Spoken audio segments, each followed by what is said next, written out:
How are you all doing tonight? My name is Big Bob Boy, and welcome to the stream, boys. That's right, it's time for another stream. It's time for another stream. Yeah, it's been... It's time for the second hunter to rise. It's going to happen. It needs to happen, and today we're getting on that.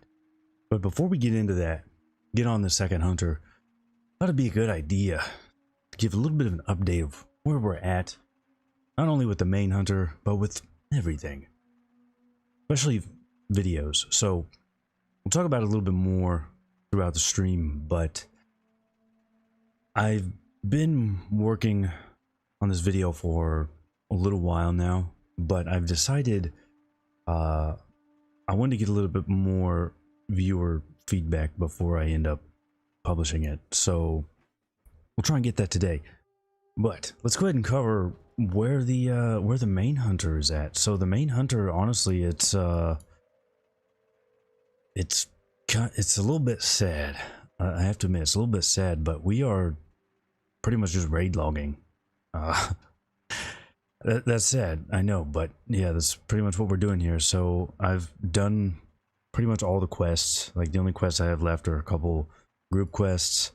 I don't need any dungeon gear. There's a few pieces of heroic gear I still need, but I have all the quests for the heroic dungeons, so when I do those with the guild, I'll have knocked everything out that I need there. So yeah, we're pretty much just raid logging. I've got my Claw of the Watcher too, so as far as like heroic loot goes, there's not a whole lot I need either. Most of it's on a big upgrade. Yeah, so we're pretty much just raid logging here. I did go ahead and get my engineering up and get the epic flyer. I really love it. I love the turbocharged flying machine. Look at that goddamn hula doll. It's beautiful. So yeah, we went ahead and did that, and not only did I go ahead and get my engineering up, but check this out. We can make stabilized Eternium scopes.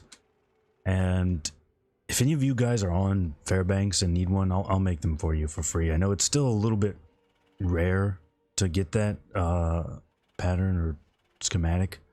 So yeah, if anybody on Fairbanks needs Eternium scopes, let me know. I'll make them for you. And on the same note, we actually got Killer's bits, so I made a whole bunch of those. And we're doing pretty good. Yeah, so the hunter is pretty much just raid logging.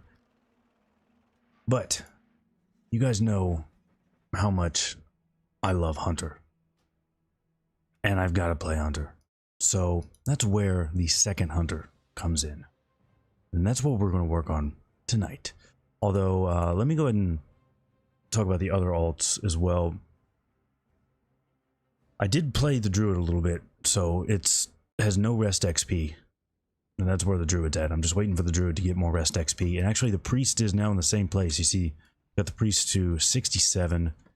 And yeah, it's completely burned out on rest XP. So I'm just going to kind of give the Priest a couple days or something. Get some more rest XP. And then we'll get back on the Priest. I've been having a lot of fun with the Priest. The kind of smite build is just really fun. And I love...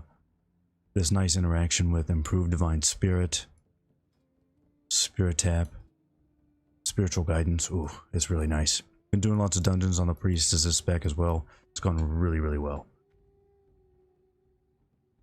And the druid, I have been leveling that one as boomkin. So we'll do some stuff with the boomkin, because I know people were really interested in that as well.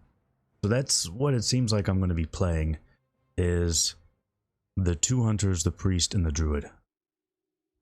For some reason, I've just had no fun at all on rogue.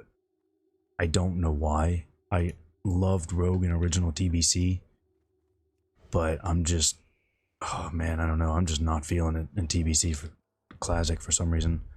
So probably not really gonna play the rogue, and I don't know what's. I just haven't bothered with the warrior either. So that's probably what we're gonna mostly play. Two hunters, Priest and Druid. Now this is the alt hunter that I had been working on for a long time, just kind of leveling leveling it up a little bit when I was bored. So, yeah, it's almost 55. We'll be able to get, we'll probably go to maybe 56 or 7 today. And then next stream we'll do Outland. So this is the hunter that had Oraga, which got nerfed. So I abandoned Oraga. Really terrible. I felt it's awful. But we do have Old Cliffjumper. If you guys remember Old Cliffjumper, he's a really, really cool wolf. Still a unique model. I like it a lot. And I did pick up a ghost cat. I don't know if I'm going to use the ghost cat, but if I want to level a cat, we've got the ghost cat. I'll use that. But for now, we're going to stick with a wolf, and then I'll pick up a wind serpent later. I want to play around with wind serpents more. As far as where we're going to go for leveling right now, I think I'm just going to go back to Ungoro. I still have a ton of quests here, so we're going to go ahead and knock those out. Now, this hunter was originally on Heartseeker, which is a PvP server, but that server... Alright, that server was a bit shit, okay? There just wasn't anything happening there. I like having hunters on PvP servers. I like playing on PvP servers in general, but I got like no PvP on that server at all. I only ever got like 3 occasions where I did any PvP. One was a 2v1 against a mage and a warlock, where I killed them but then died to dots. One was a 1v1 versus a rogue, where he ganked me when I was at no health, so I just ran back and exploded him. And then the other one was a 2v1 against a warrior and priest that were a lot higher level. So Heartseeker kind of not so great. So I ended up transferring this to Add-Ons, which is the server that the priest is on. I think it makes sense to just have all my alliance characters here on Add-Ons, even though it's a PvE server. I don't particularly like that. Makes sense to have all the alliance on one character or on one server, and then all the order on Fairbanks. You left Heartseeker for Bigglesworth. Yeah, it's not so great. It just there's like nothing happening there. All right, let's go ahead and get caught up on the chat. See all you wonderful people here. I know this is a weird time to stream early Monday morning. Like nobody's gonna. We're not gonna have a lot of people here on the stream. I know early Monday morning. Some of you wonderful EU bros and a couple of my, you know, nocturnal boys, I guess we can call them. You might be here, but other than that, yeah, mostly gonna be people watching on the VOD. I understand. Yeah, let's go ahead and get caught up here. Marcus, good to see you, man. Yeah, I haven't seen you for a while. I'm glad you're here. And don't worry, I just went over that. We are going to be doing other class content. In fact, wait, what the fuck? I thought I already started on this quest. Very well, then. Alright. Yeah, so we are going to be doing, you know, other classes. Probably a lot of priest stuff pretty soon. I've really been enjoying the priest, and maybe that's part of why I wasn't enjoying rogue that much. Oh shit, I just tried to steady shot. Hold on. Hold up. Alright, I haven't played this hunter that much lately. I'm really used to, alright, I'm hitting steady shot again. Hold on.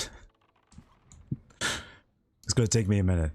Alright, we need to fix this first. This is under helper, aggro warning. There we go. Alright. Yeah, these are some pretty rough levels. If you guys didn't know, these are pretty rough levels where you don't have, you know, where you don't have steady shot or anything, and it's like, ugh. It's pretty rough. But at least we are leveling as BM. If people really want, once we get to Outland, we could swap to, let me move this up here. I just transferred this character, so the UI is still not perfect. But if people were really interested, we could level as Marks or Serve. I wouldn't mind doing that. Nice. Level up. I mean, BM is definitely the best, but I really wouldn't mind doing that, checking out another spec for leveling. I actually leveled this character up almost exclusively as Marks. Just to fucking do it. It was really terrible. BM was a lot better, but I mean, it was kind of fun to check out.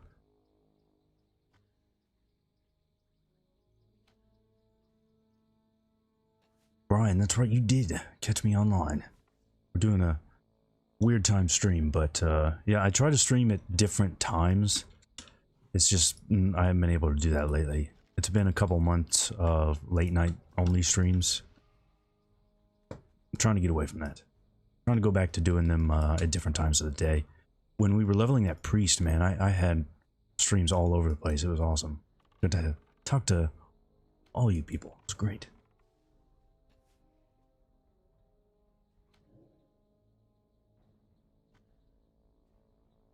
You do understand why you don't want to roll for TBC, because you feel the same with Druid and Mage, because you played them back then. Yeah. Well, it wasn't my main and original TBC. It was actually one that I picked up pretty late. I think it was during Season 3 that I ended up picking up Rogue. Or at least that was when I played it seriously. But I think one of the main things that make me not want to play Rogue right now is just... Well, for one, I love Hunter. I love Hunter so much in TBC. It's so goddamn good. That's why we're doing this second Hunter. I really liked Hunter in Classic, but you see this Hunter never made it to 60.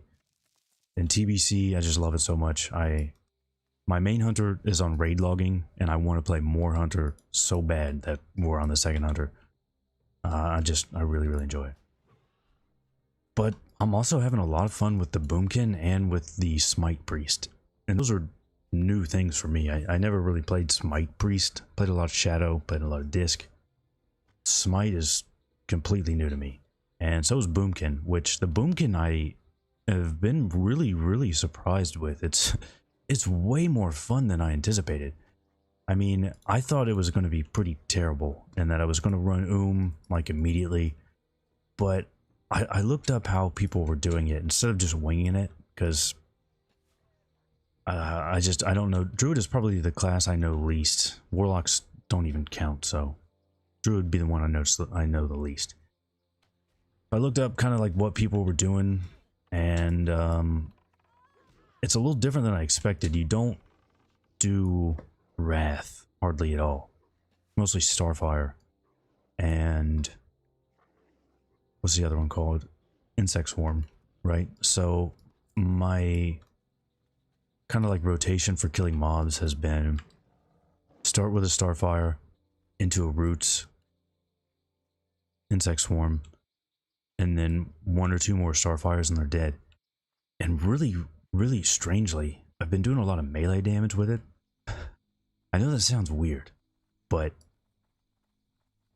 since it's boosted, all of its weapon skills are at max, so my melee damage is actually not that bad, and Boomkin gets mana back for doing melee damage. So I try to get mobs to like, 5% health and then melee the rest of the way. It sounds really weird, but it's actually been really, really nice, and I'm pretty excited to get back to leveling that Boomkin some more.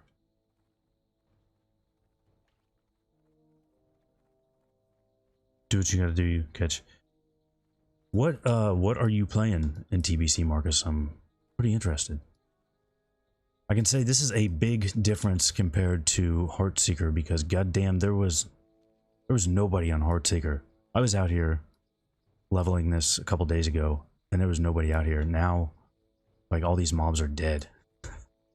This server, Etiesh, I love it and I hate it, because on the one hand, it's pretty easy to get groups. So I did Old Hillsbrad on the Priest earlier.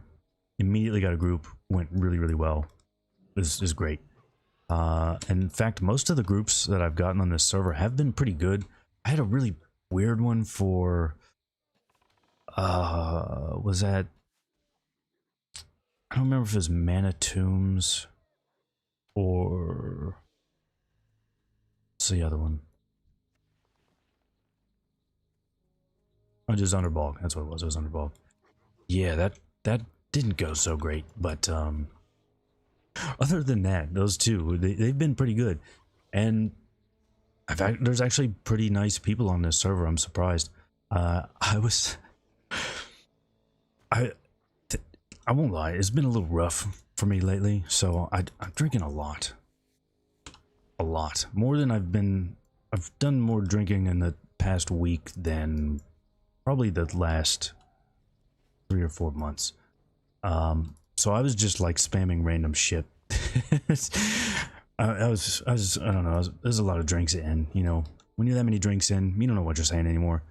And I actually ran into somebody who had the same name as somebody that I used to PvP with on High Jaw when I was with, I didn't actually join the guild Fires of Heaven, but I was like in the process of joining them, and I was doing some raids with them and stuff. It was a really, really big guild at the time. And that guy was awesome. Did a lot of PvP with him to rank 14. And I ran into somebody with the same name. And I was talking to that guy for a long time, and it wasn't, man, it was probably 20 minutes before I realized he had told me at least 5 times that it wasn't the same guy. It was just he just had the same name. But it actually ended up being a really cool guy, and I talked to him for a long time. I can't remember the last time, you know, you just run into somebody playing the game and they're not like a terrible person. That sounds bad, but I mean, that's normally how it is in WoW. Like, anybody I run into, they're just like an awful person, and I don't want to talk to them ever.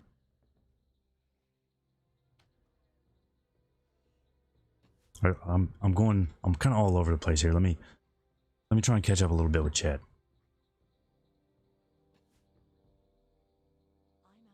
Boosted a pro warrior to help guild out. Nice. I really like warrior in TBC. I do want to play my warrior. I just haven't been able to do it. It's at the point where it's got like really bad gear. It's level 51, so I don't really want to go out and quest with a really bad gear. And so I might just do like a strat boosting, buy some strat boosts to get it to Outland. And I just haven't caught anybody doing those. I don't really want to boost it, but going out and questing with that gear, I mean, I could try and buy some gear, but it's, I don't know, it seems like that's going to be the best option. New hunter. It's not exactly a new hunter, but it's hunter number 2. The Alliance Hunter. Originally, my plan in TBC, or in Classic, was that I would do the first half of Classic on the Orc Hunter, and then I would swap to an Alliance Hunter to do the second half. That didn't go as planned. It went really bad, in fact. Like, I was in a guild and things were going pretty good, and then they weren't going good. So, but that was earlier than I wanted to swap to Alliance, so it was like, I don't know if I should just try and find another Horde guild, or should I swap to Alliance earlier than I wanted, and I don't know, it just kind of ended up in a bad way. So I didn't end up finishing this Alliance Hunter, but we're going to go ahead and finish it now. We're going to play it. One reason I want to have the Alliance Hunter up as well is just for PvP, because god damn, I'm not going to be dealing with those Horde queues. They are ridiculous right now. Have you guys tried to do any BGs on Horde? There's just no way. I mean, the honor grind is already not particularly great in TBC. Oh, I said that in a video, and I got tons of comments, and that was even one of my most downvoted videos because people disagreed with me. And now if you go look at like the Classic forums, or even on it was on Wowhead, there was some news about the PvP grind, and that was like the most commented story for TBC Classic ever. So I was right. That is some vindication there. It feels good. But on the other hand, it doesn't feel good because, yeah, the honor grind, really, it's not great. So being able to do that on Alliance is a little better, even though I would prefer to PvP on an Orc. I really do like those Orc racials for PvP. One downside, though, is I actually messed up with the engineering. So I said this a couple times, that I really wanted to test out Orc racials with the mining helmet in PvP. Let me pull it up. Mining helmet. God damn it, can't do this in combat. Alright. Combat. Combat is not very fun right now. When so you're so used to having steady shot, and then you don't. You don't have Viper. Rough. All right, here we go. Armor. I think there's a male one too, right? Yeah. So this one. 30 agility, 48 stam. Most importantly, a 10% chance to resist stun and disorient. I thought that would actually stack really nice with Orc Racials, but it's Goblin Engineer. And I was already Gnomish Engineer, so I can't do that. Which is really terrible. I was so pumped up for that. I was like, oh man, it's gonna be really cool. Like, I'm just gonna resist all the stuns. It's gonna be awesome. And then I realized I couldn't do it. That's really terrible. So, bit of a miscalculation there. You Love Hunter, you got Sun Fury in a raid today. Well, congratulations, man. I also got Sun Fury. First Prince kill. Really, really happy about it. It's an excellent bow. Really reminds me of the Sunny D. You have two 25-man raids. 5 hunters. And you're the only hunter without Sun Fury. Ooh. Do you at least have Wrathtide? How many hunters do you recommend for a 25-man raid? It's up to you. I mean, it's going to depend on the comp. You can get away with a lot of different things. I'm saving Beast Within for up here, because I want to go do the quest. We have the mithril casing here. Look, this guy's kind of waiting to see.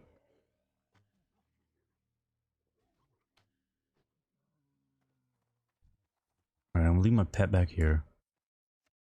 Wait. No, here's what we're gonna do. I'm gonna dismiss pet. We're gonna run on through.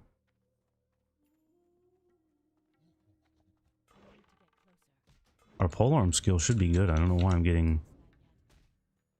Wait. I'm in the wrong part of this... I'm not even in the right part of the cave. What am I doing? Wait. I thought it was up here.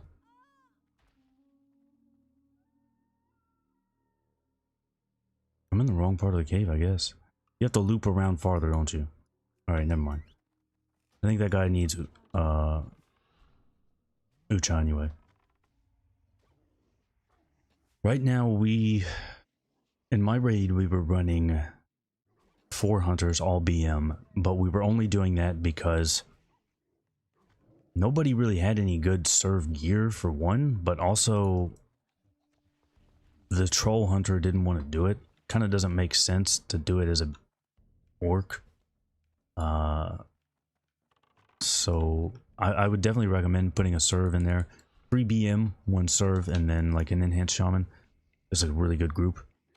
We've had if you guys remember from last stream, when I got DST, that 100 left. So he also, not only did he leave, an enhanced shaman was his friend and left with him. So we had to replace both of those. And nice, 8 gold. It looks like we'll have a serve hunter. Yeah, I'm in the wrong goddamn part of the cave. What the fuck am I doing? We're gonna jump down. But we did get a new... What is this guy doing?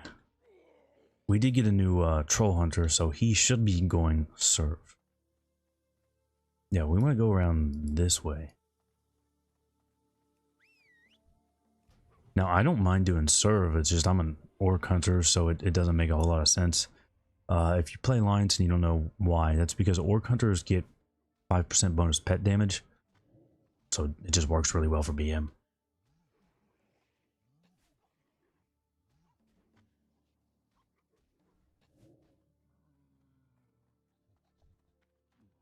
And this is really rough with we have to go 10 levels. 10 levels until we get Viper. That is tough. One thing is we're moving a little slow as well because our pet is kind of low level. So, I mean, he's level 51. It's not low level compared to the mobs, but I'm level 54. Oof, so that's kind of rough. We also don't have efficiency yet, which, I mean, 10%, 10% is not nothing. Is there any particular pets people would like to see? Like I said, I might want to pick up a... That guy fucking sleeping?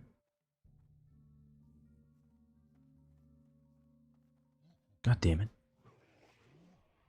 Like I said, I think I want to mess around a little bit with, probably Wind Serpent. I think I really like Wind Serpents, and I don't have one on the other hunter, so I'll probably mess around with one of those. But if there's any other pet that you guys think would be fun to see for leveling, definitely be interested in checking it out. We did try Warp Stalker on the beta, and it's great. I love Warp Stalkers. Really, really fun, but you just don't use it for very long.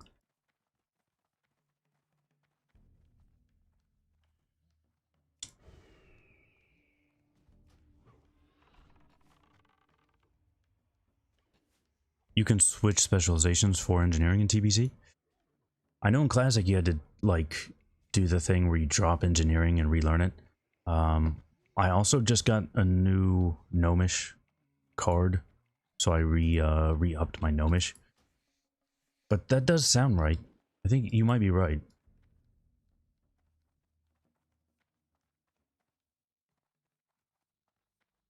Oh, you don't have... Ooh. You don't have Sun Fury, you don't have Wrath Tide. I'm sorry to hear that, man.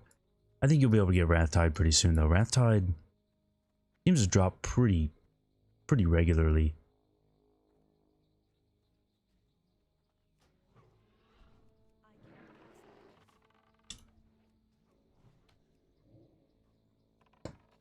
Alright, all my mana's gone.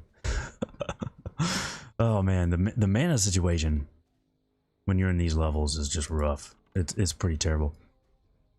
That's one reason why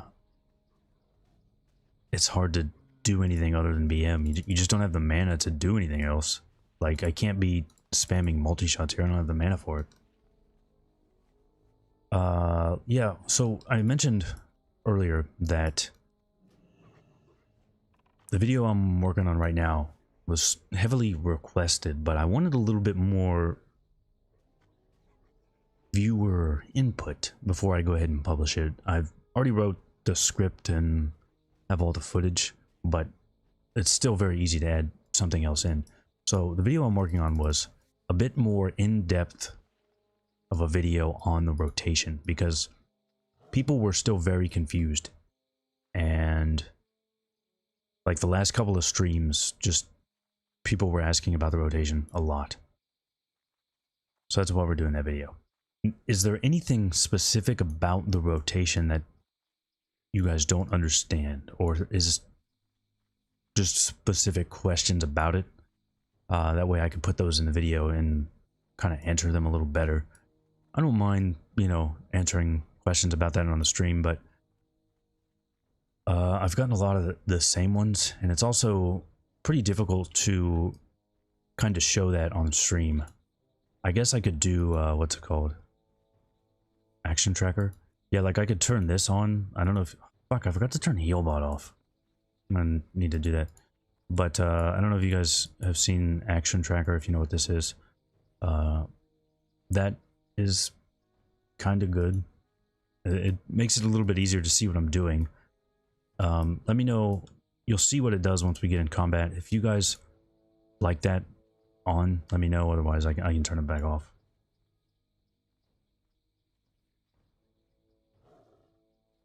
Wind Serpents work so well with an Elemental Shaman. You mean with an Enhancement Shaman, right?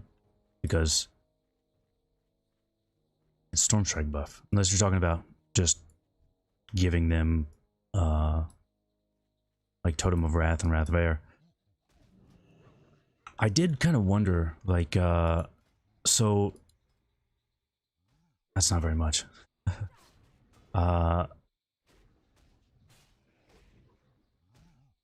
I think I've talked about this before. So in pre-raid BIS, Actually, this would be a pretty decent time to melee weave. I wasn't even thinking about it. I specifically got this spear for melee weaving, and I did quite a bit, actually. Right, Wind Serpent. So, I think I've talked about it before, but Ravager is going to beat a Wind Serpent in pre-raid bis, and most of the way, like halfway through pre-raid bis. But once you have, I'm sorry, most of the way through phase 1 bis.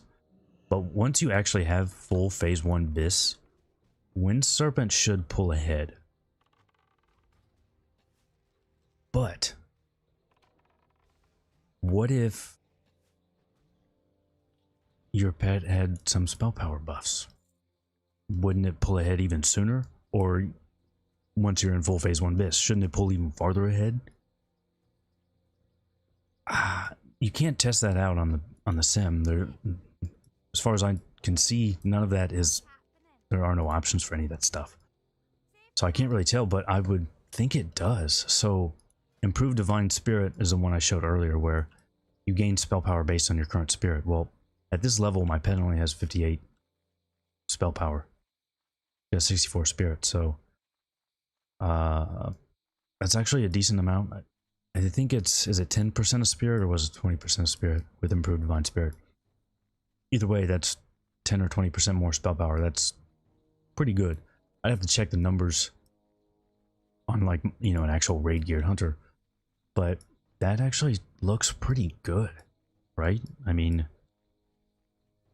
if it's already beating it, and then you can add on more spell power, I don't know. We might actually see Wind Serpent beating Ravager on pre-raid bis.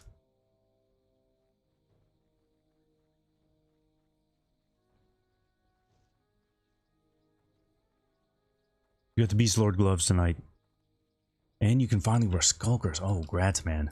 That is really nice. Skulkers are very, very good. All right, let me turn off this heal bot. I have no goddamn idea why heal bot. Like I don't even like heal bot. I really don't. I don't like it that much, but I haven't found a better option yet. I tried going back to click and grid, which is what I used to use a long time ago, but that didn't really work very good either. And all my quest mobs are dead, so this is nice.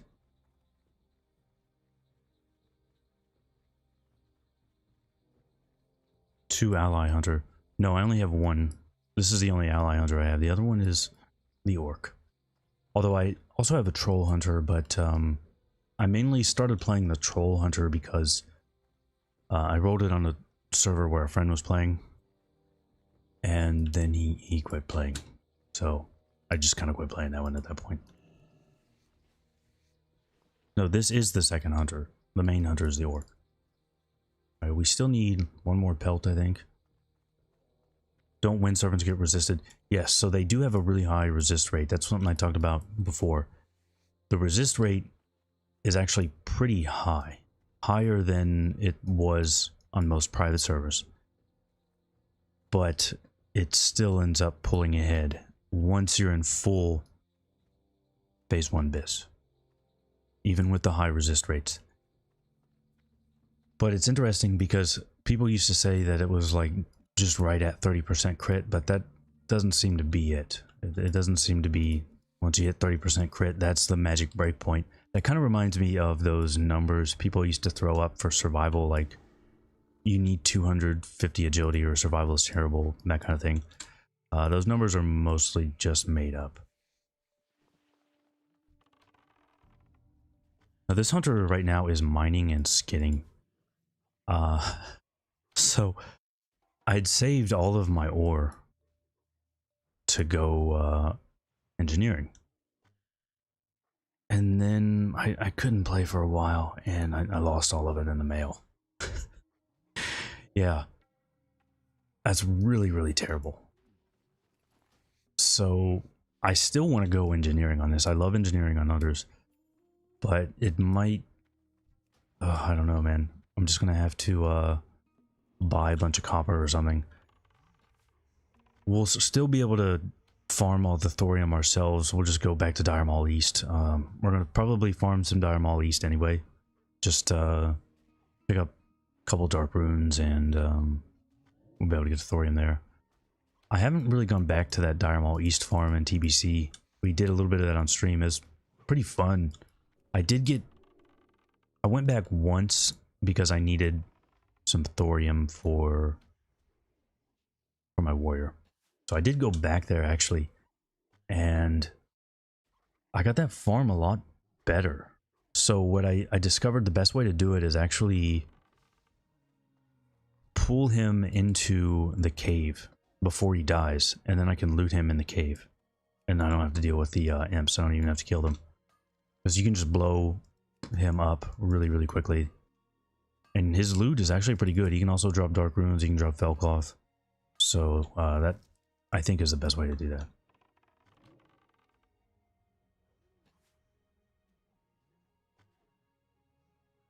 Mouse over target macros.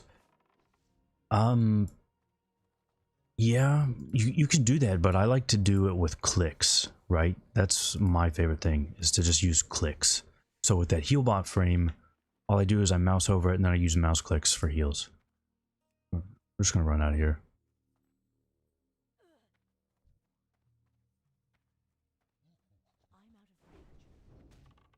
Does this do anything for anybody? Is this helpful? This window just, oh Jesus, all of these have respawned. Put a trap down before these all get grouped up.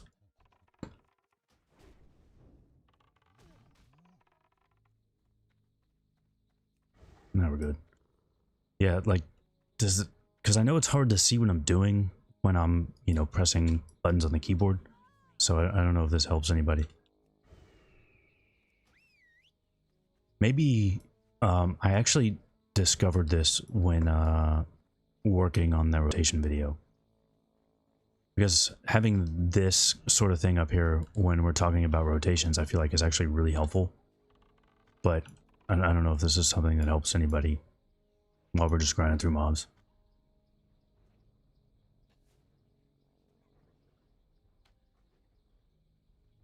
You're leveling a 1 to 70 hunter TBC. Should you spec into marksmanship to get an aim shot?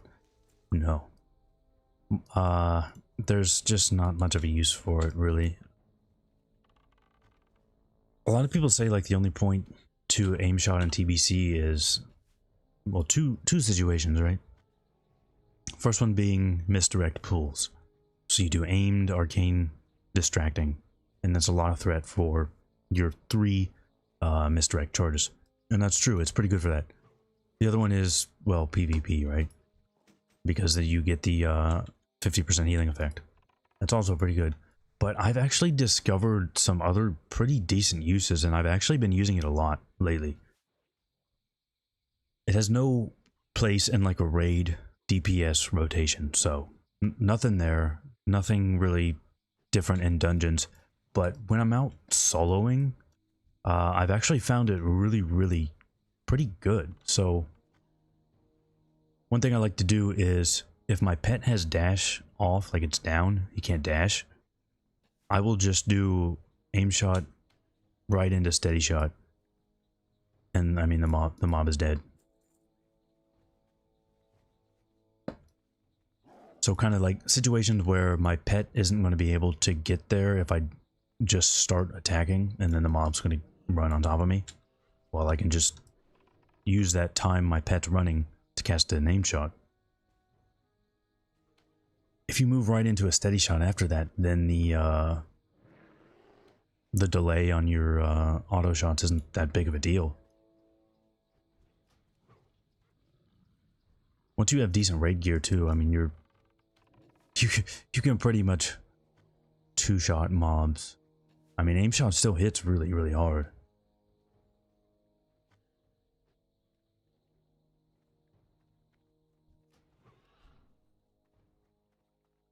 Yeah, but you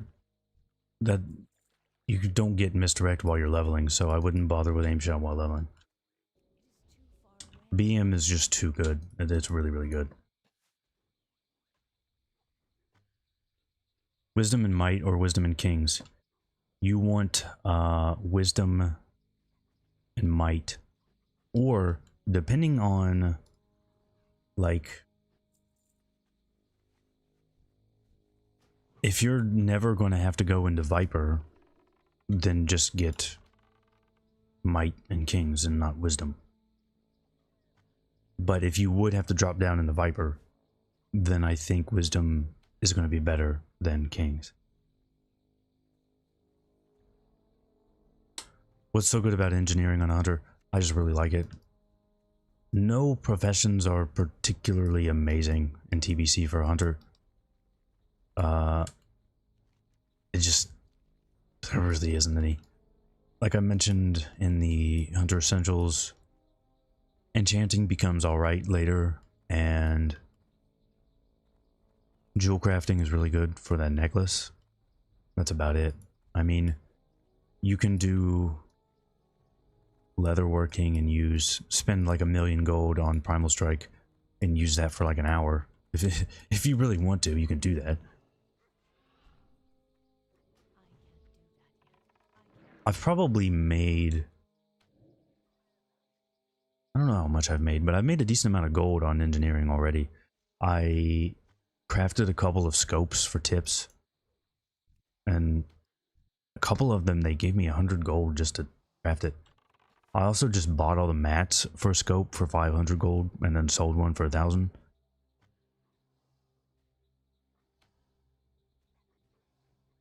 Plus you have moat extracting. When I'm out doing quests and stuff, man, I find tons of moats to extract. You get the best looking mount. Now, one of the big things for engineering could be the goggles, but to be honest, I haven't tried to map out like a phase 2 BIS yet, so I can't really say how good they're going to be. Originally, we thought they were going to be in phase 1. We really did. Because, I mean, you can get all the other stuff, even though they weren't, you know, right there available at launch. I really thought they were going to do that. So I think it's these ones, and then you can upgrade to these ones later on. I mean, these are really good. But you actually want the 4-piece tier 5. So is there going to be a place for those? I honestly don't know. I haven't tried to put a phase 2 BIS set together yet.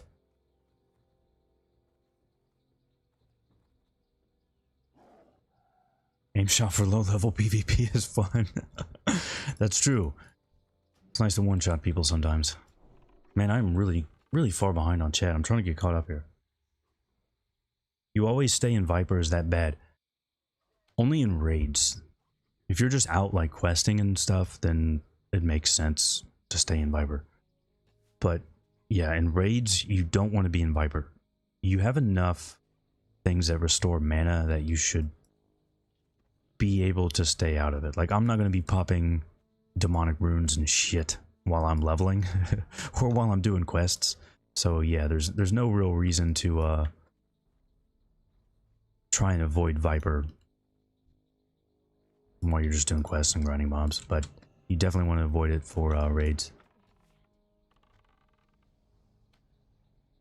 What profession is worth leveling from scratch?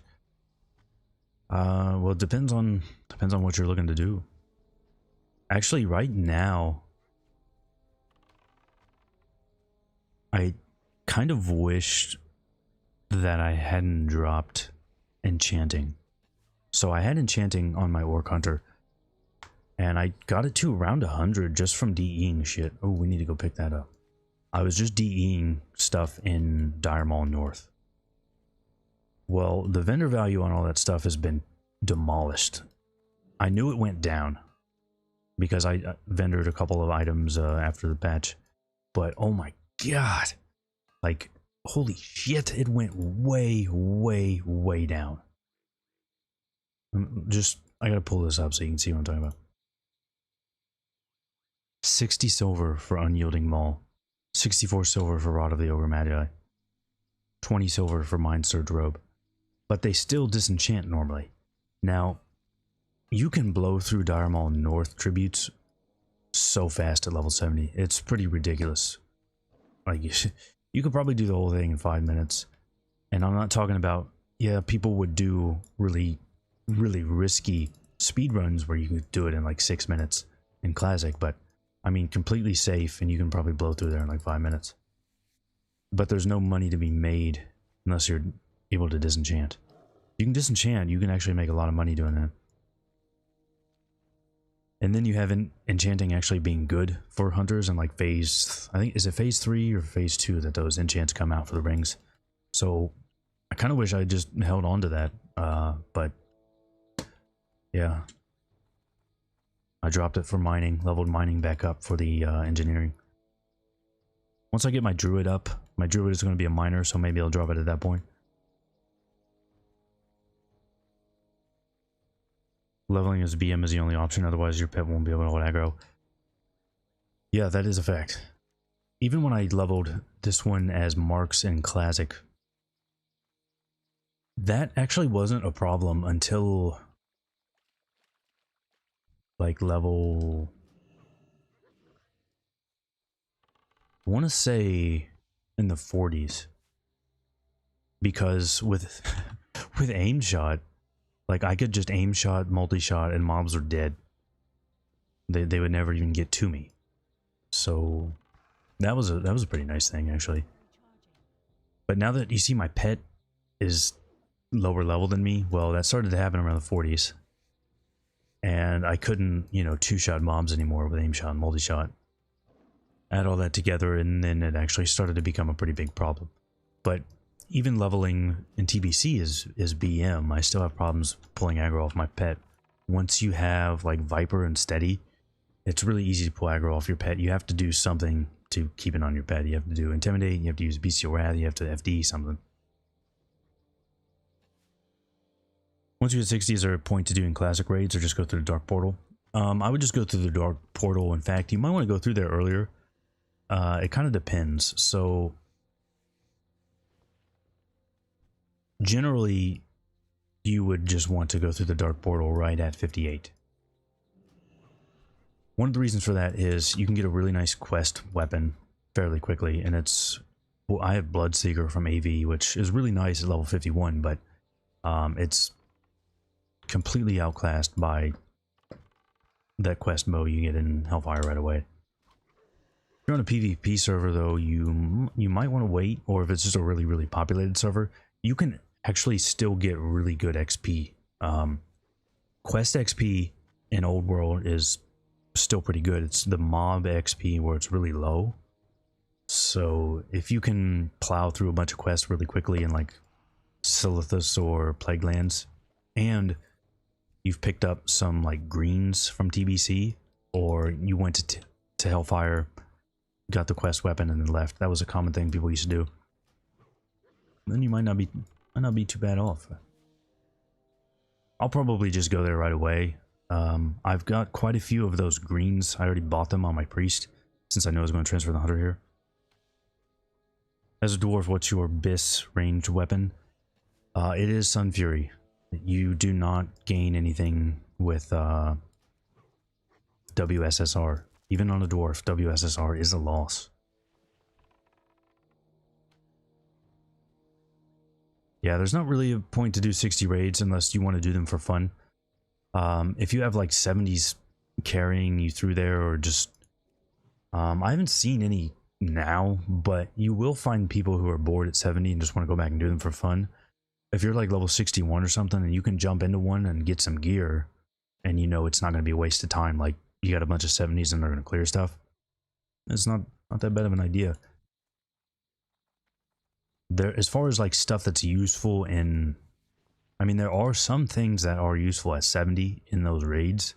So if you know there's a specific piece for your class that you want, you might want to do it. Like, there's a couple good priest items. Hunter doesn't have that much that we really need from old raids. I wouldn't really, as a hunter, I wouldn't really worry about it. I am, by the way, we've talked about it a lot. I am determined to get that beast deck for my priest. I have got to do it. In fact, I might buy one tonight. I might just fucking do it. I won't have enough to get my mount. I don't care.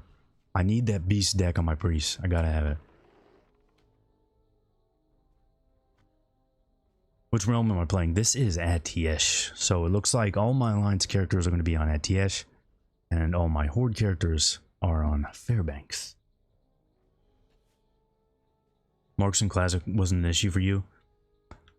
Yeah, it wasn't terrible. Like I said, it wasn't really until 40 that I noticed any problems. And it was actually still really nice for... It's better than BM for dungeons, of course, but it was actually pretty decent for PvP. Like I said, I only got hard, you know, like 3 fights on this tune leveling on a PvP server. But having aimed shot was really, really nice. So I could, you know, this is a night elf, so we can shadow meld. I can sneak up on somebody and just obliterate them. When I had it was a mage warlock. The reason I was able to win was because I just demolished the mage immediately. I mean, it was aim shot, auto, multi, that classic combo that I do really miss. I mean, and he was dead, so then I just had to deal with a warlock at that point.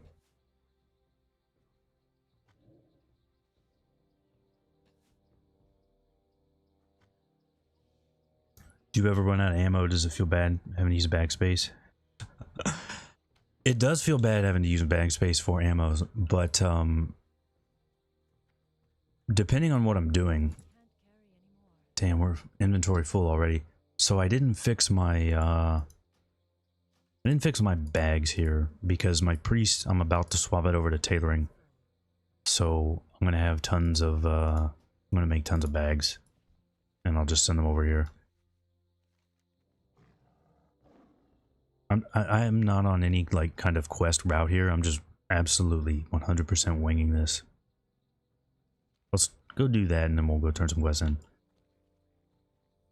If you know like what you're doing, you should be able to tell. Okay, we'll keep killing these guys. You should be able to tell or kind of gauge how many arrows you're going to need. So like, if I know I'm doing a couple dungeons, then all I need is my quiver. That's enough. If I know I'm going to do a raid, you know, like the way my guild raids now is we do Gruul, then we do Mag, and then we split up into our car groups and try and knock everything out in one night. So I know at that night, I need a lot of ammo. I usually take like 7,000 or 8,000 arrows.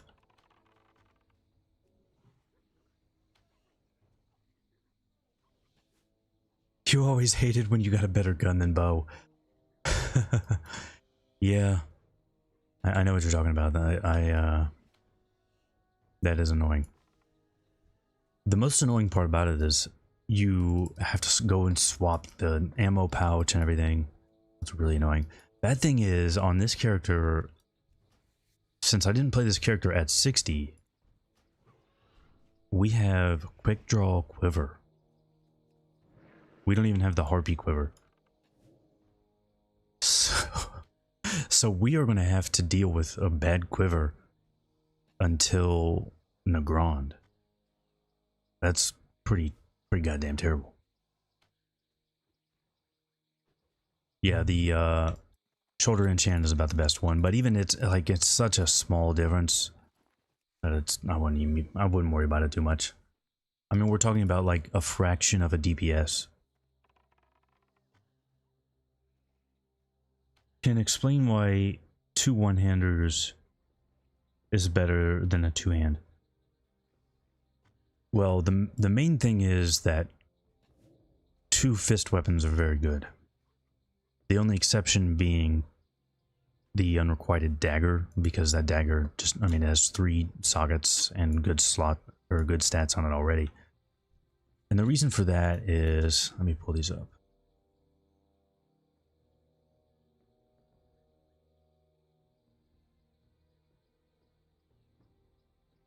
Adamantite weight stones. So if you look at these, it says increases blunt damage by 12 and add 14 critical hit rating for 1 hour.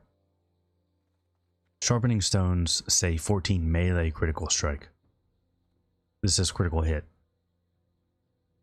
So when you use an adamantite weight stone, that works for your ranged attacks, which means you get 28 extra crit. That's a lot of crit. The scope is 28 crit. So it's like getting a second scope for free. It's kind of worth doing. Yeah, Renatakis is fun. I have it on the Orc Hunter. The bad thing is they nerfed it a little bit. They took out Arcane Shot, I think it was, which is really weird. I don't know what the point of that was. I guess they didn't want you to be able to dispel 2 things in a row or something. I don't know, it was really goddamn weird. Best way to make cash as a hunter, make sure you've done all your quests. And then at that point, I've actually made the most gold just doing mode extracting. Just look at what motes are the most expensive and then go extract them.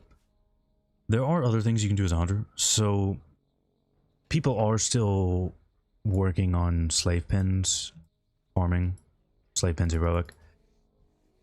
It's doable, but I haven't seen it. It just, for the amount of effort and time it takes, I haven't seen it. It just doesn't seem like it's worth it. Another thing you can do is you can go farm Black Morass as a hunter. You can AoE farm it. If you're a skinner, that's actually pretty good, right? You're going to get lots of leather and you're going to get spider silk as well, which is still going for a decent amount of money. If you have like no good professions for making money, I don't know, maybe just run dungeons. It's still pretty easy to make money running dungeons right now. I mean, like all dungeon drops except for the blues that there are just a ton of on the market already. Most of the other stuff sells pretty well. What add-ons am I using? So we are doing the full, I'm doing the full macro UI and mods guide. Doing the whole thing. So that's probably, it's not the next video. So the next video I'm going to release is the one that's more of an in-depth look at the hunter rotation. I mentioned this earlier when I first started, so I'm going to go ahead and mention it again now since new people have shown up. The next video I'm doing is one that's been requested a lot. That's where we're taking a much deeper look and I'm trying to explain it a lot better. The hunter rotation in TBC.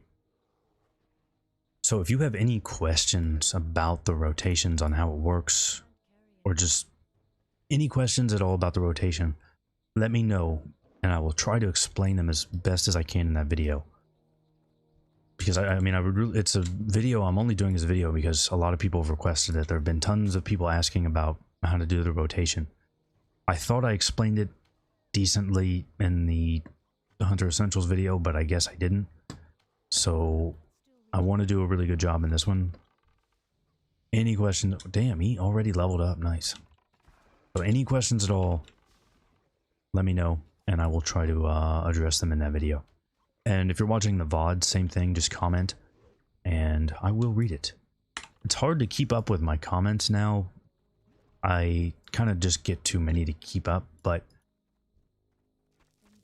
for the VODs, I can go look at the comments for those specifically pretty easy.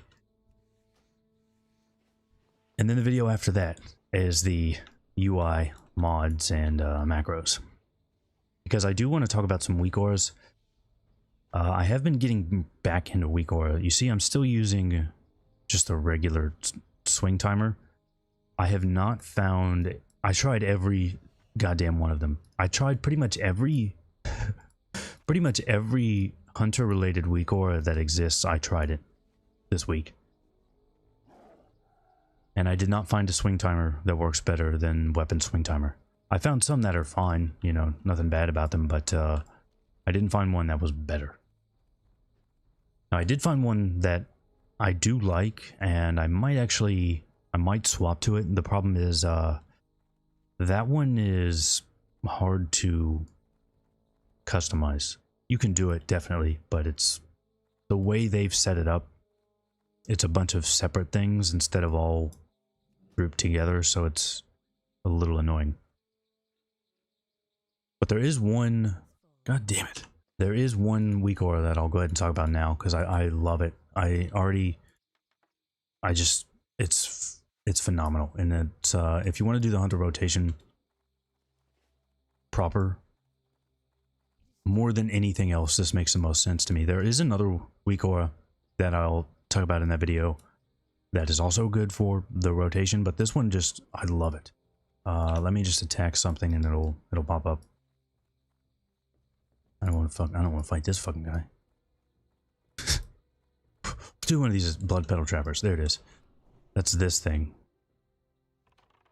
This little bar right here. Oh my god, I love it. I love it so much. It's so goddamn good. So what this does is this checks my, this little number right here. This is my ranged attack speed. See, it says 2.43, 2.43. So there are other weak auras out there that will just tell you your ranged attack speed. But actually, a couple of them did not work. They would not update. I had one where it would just get stuck at 1.8.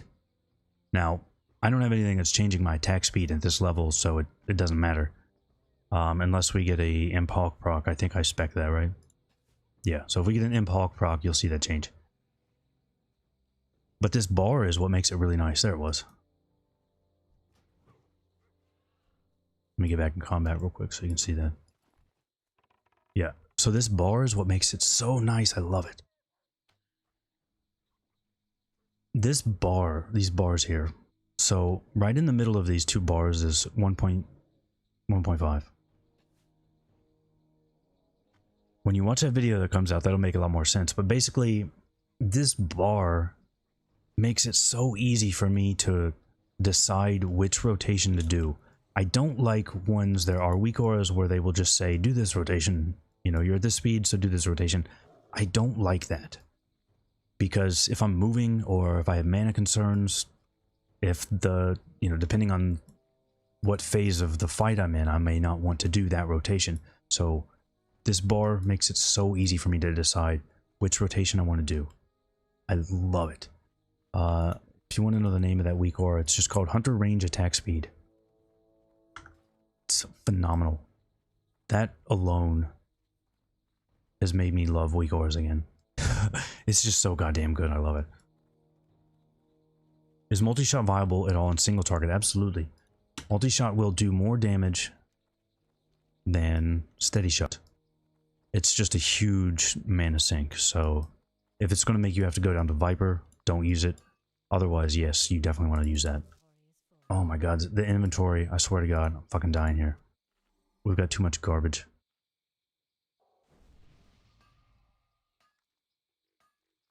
Why am I leveling another hunter?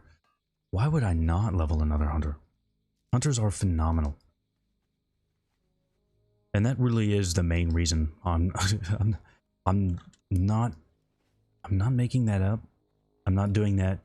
That's not like some ploy for videos or anything. Seriously, I just enjoy TBC Hunter so goddamn much that I need to play 2 of them. It's that much fun for me.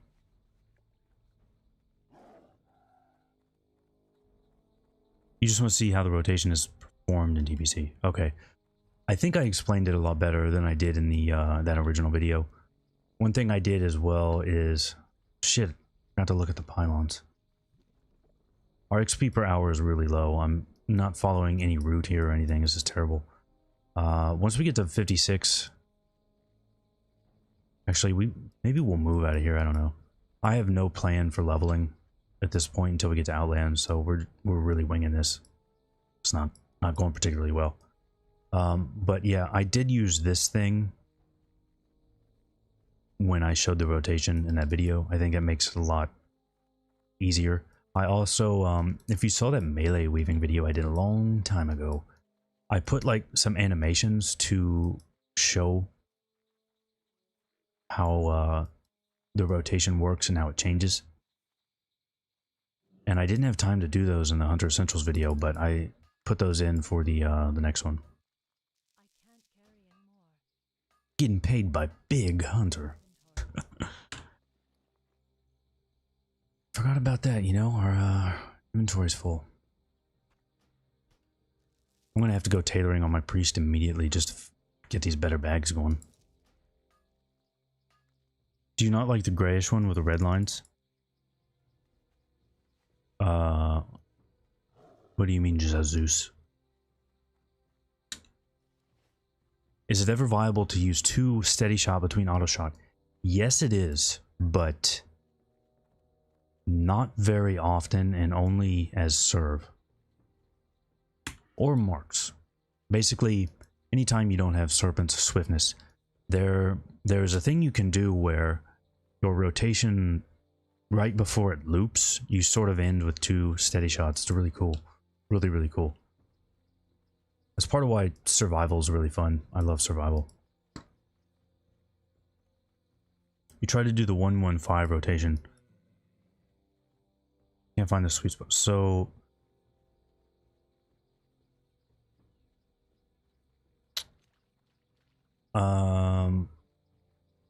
well, do you mean French rotation, which is a variation of 1-1-5? Because 1-1-5 itself isn't particularly great right now. Man, we might actually be getting upgrades from some of these quests. It's really, really sad. Really, really sad. Our XP per hour is also really, really sad right now. We need to, when I'm streaming, I'm usually not paying that much attention to what I'm doing in game, because I'm just trying to, like, keep up with chat. But we need to, do better here. This is really terrible XP per hour. By the way, Jesus, if you're just now joining us, this hunter has been transferred to Add-Ons. Another reason I decided to go ahead and transfer this hunter to Add-Ons, not just for keeping all Alliance on one server, but I do have a lot of viewers on Add-Ons, and had a lot of fun playing with you guys on the Priest. So if I'm ever doing dungeons or anything on the on this hunter as well, I'm always happy to have any of you guys join.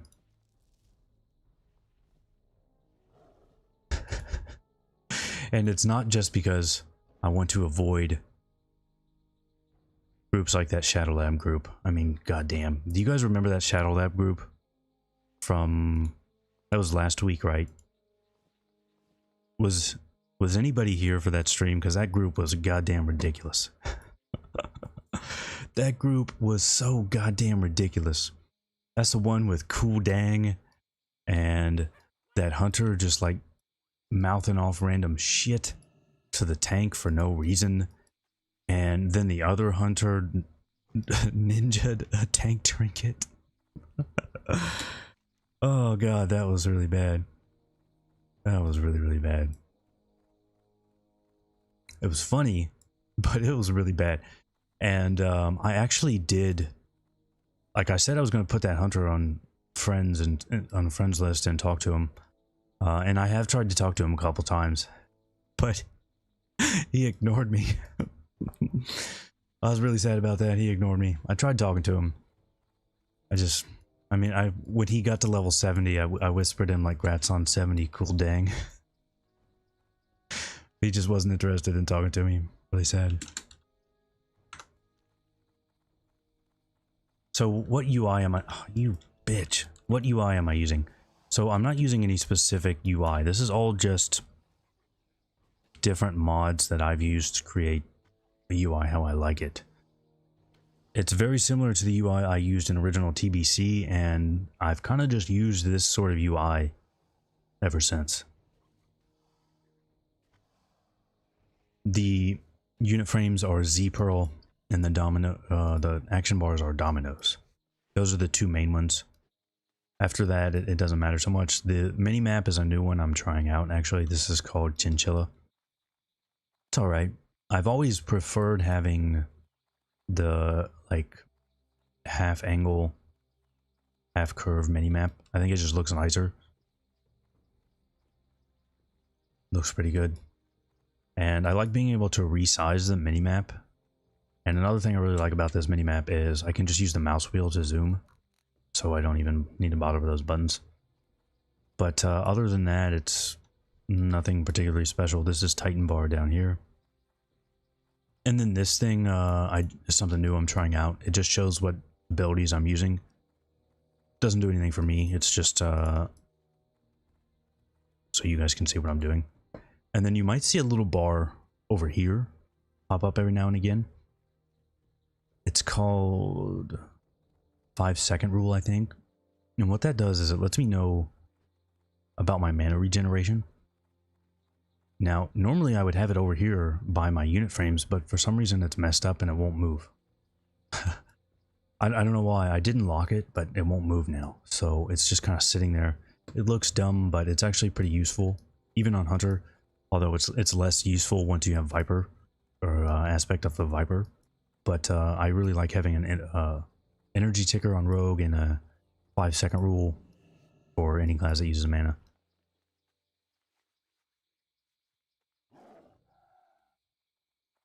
The Hunter with the tanking trinket. Oh man, that guy was goddamn ridiculous. Like, how did we have 200? We had one Hunter that was just saying all kinds of shit to that tank who was doing fine. There's nothing wrong with that tank, he was fine. He's just saying all kinds of shit. The healer was fine, he's saying all kinds of shit to him. And then he just leaves and says bye.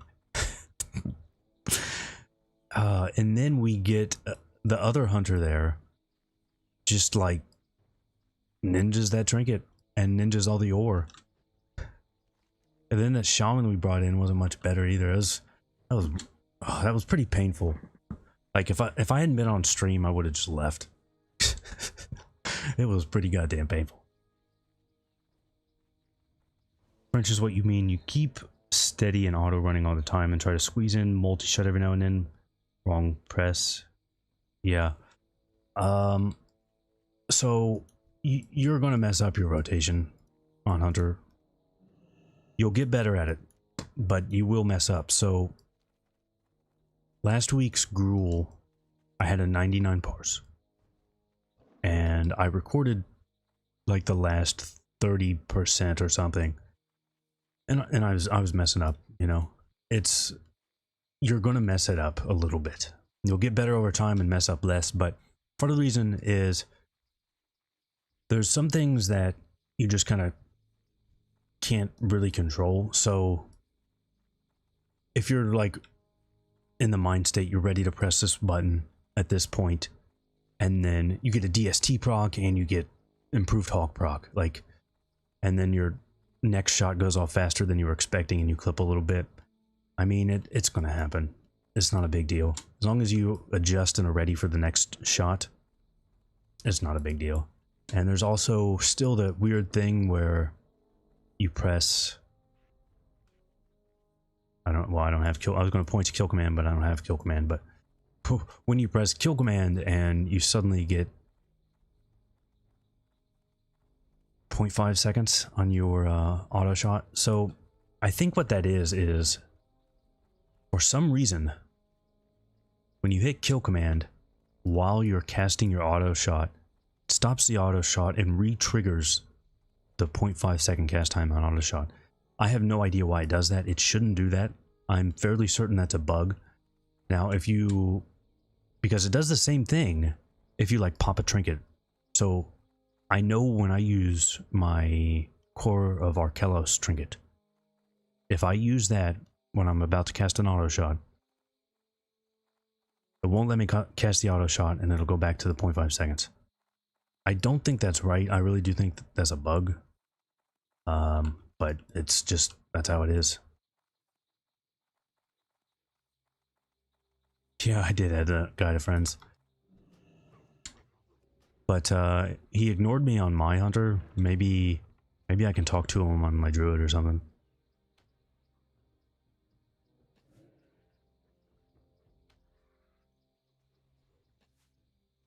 Yeah, Hunters like that give us a bad rap. Oh man, there was it was Blood Furnace. I did Blood Furnace on the Priest. And I mean, we cleared the dungeon. There were no wipes or anything, but it was like two bad Hunters arguing. It was really, really sad because they were both wrong. They were both wrong about like everything. And one of them thought they knew better. And I was just like, Jesus Christ.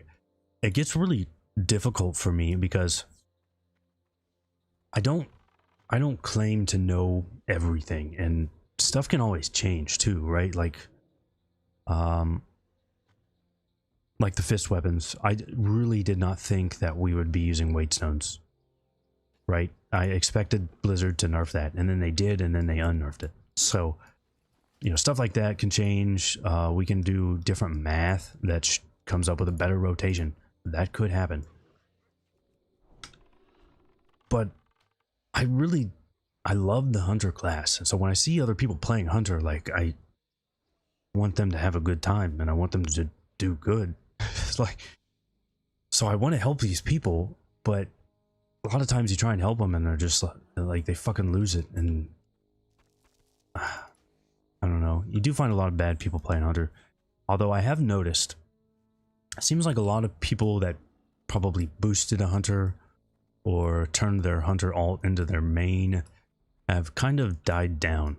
I don't know if that's been the if you guys have noticed that on your servers, but that does seem to be the case for me.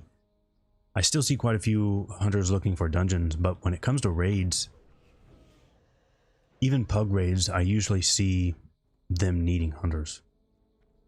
Obviously, you want to take a lot of Hunters to raids, so on one hand that does kind of make sense, but even like Karas, I've seen pug Karas need Hunters. The first couple weeks, no chance of that. There were just so many goddamn Hunters. Martin, I'm doing alright, man. How you doing? Hope you're enjoying this terribly timed stream. Monday morning has got to be like the worst time to do a stream. It really does. But I was hoping to get... I wanted to do it today because I was hoping to get you know, a little bit of feedback on the Hunter rotation video. Because I really, really want to make that really good. I want everybody to understand the Hunter rotation. Because it's actually really goddamn fun. It really is. I've had a lot of fun in raids with this rotation now. Perfect for you having a week off work. Nice. That does sound good. Do you trinket swap in raids? No, I do not. You can no longer do that. So you probably don't aggro that one. Don't do it. No, he's gonna aggro. God damn it. I'm just gonna trap him.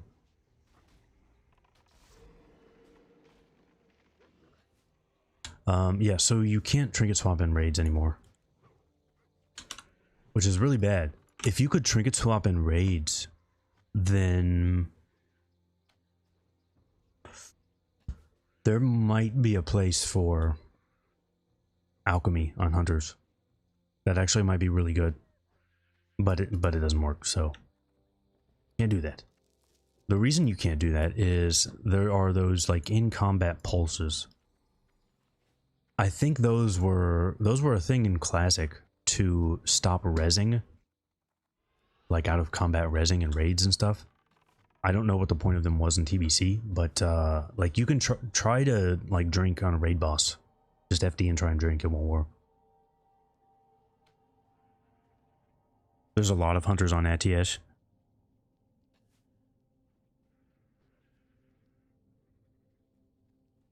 Why not a Draenei for the second Hunter? Well, this one was already level 54, that's why. One thing I am going to do though is, oh nice, ooze covered thorium.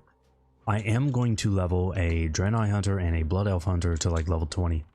I'll do that on stream. I just have to figure out a good time to do it. But what I want to do is I want to go through the Blood Elf zone and the Draenei zones. I love both of those. I love Azure Mist, Blood Mist, Eversong, Ghostlands. I love all four of them. They are really goddamn good zones. So I'll just level a Hunter to 20 on both of them and go through those. But if you're talking about just for PvE, I would say that Draenei is probably the best option for ally. It's really good. If I was going to start a new Hunter right now for ally, I would probably go Dwarf for PvP. But for PvE, yeah, Draenei is the best. Not that the difference is very big, it really isn't. I mean, you get a little bit of extra agility on Night Elf. Doesn't matter. Honestly, I think Horde have much more consequential ratios for Hunter. I mean, 5% damage is pretty goddamn nice. So, in fact, let me give you a good example. The other Hunter in my guild, who is actually one that's going to stay there, he has quite a bit better gear than my Hunter. He also has DST. He has, like, everything from the heroics.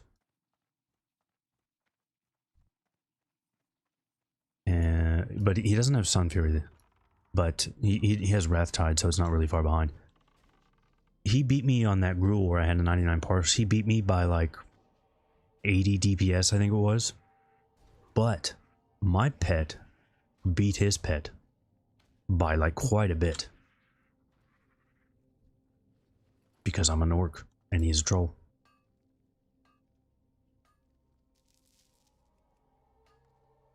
Yeah, give me 1 second to read that. I need to make it out of this cave without dying. God damn it. Whoa. So these are going for like 2 gold on Fairbanks, but it says 9 gold on Etiash. Alright. I'll take that. I might want to hold on to them though. I might need some for engineering. I know I need at least 1 delicate arcanite converter for the mode extractor.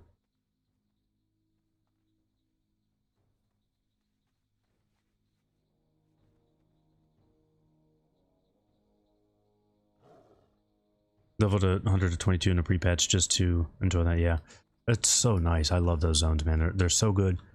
Oh, you son of a bitch. I had to do it. Fucking had to do it. Yeah, all those zones are great. I do enjoy them. We had an issue last night on Nightbane. We couldn't deal with the skeleton phase because for some reason add-ons don't show who's being targeted. Just do more damage to them. I mean, I know that sounds bad, but you should be able to blow them up pretty quickly. If you're having trouble blowing them up, I'm pretty sure that doesn't Stratholm Holy Water work? You can go grab that. If everybody throws Stratholm Holy Water, I mean that's a decent amount of damage right there. And if you're an engineer, you've got your grenades.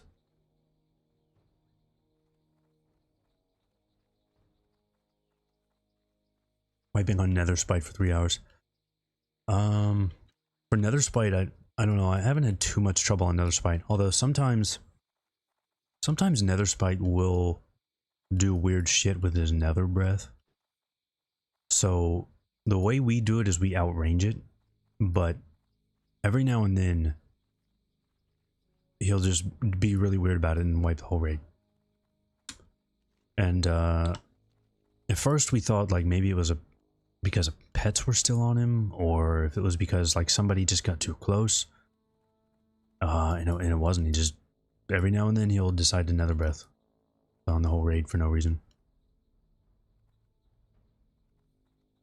Trinket Icon of Unyielding Courage. Yes, it does stack with the Beast Lord set. I don't have it, but it has its place actually. So it's actually not bad. The thing is, oh damn, do we want to go back and kill him? He's way deep in there.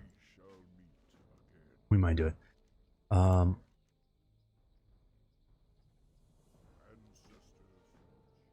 It does stack with your Beast Lord, but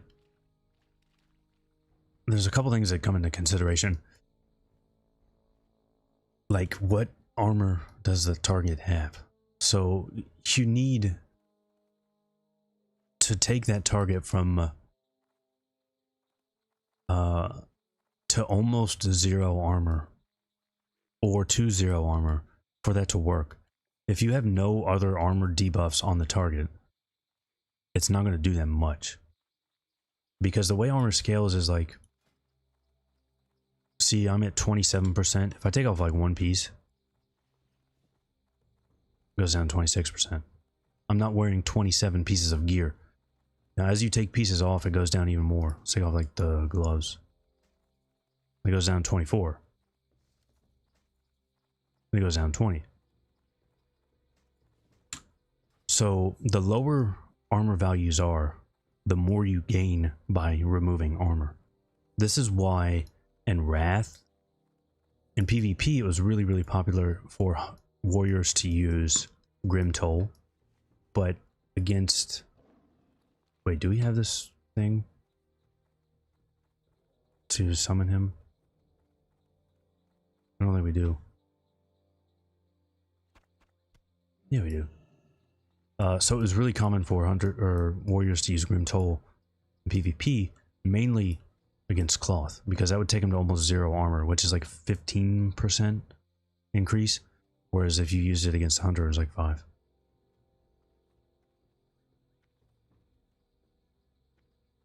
And in raids, you might actually already be taking it far enough down that it's not worth it.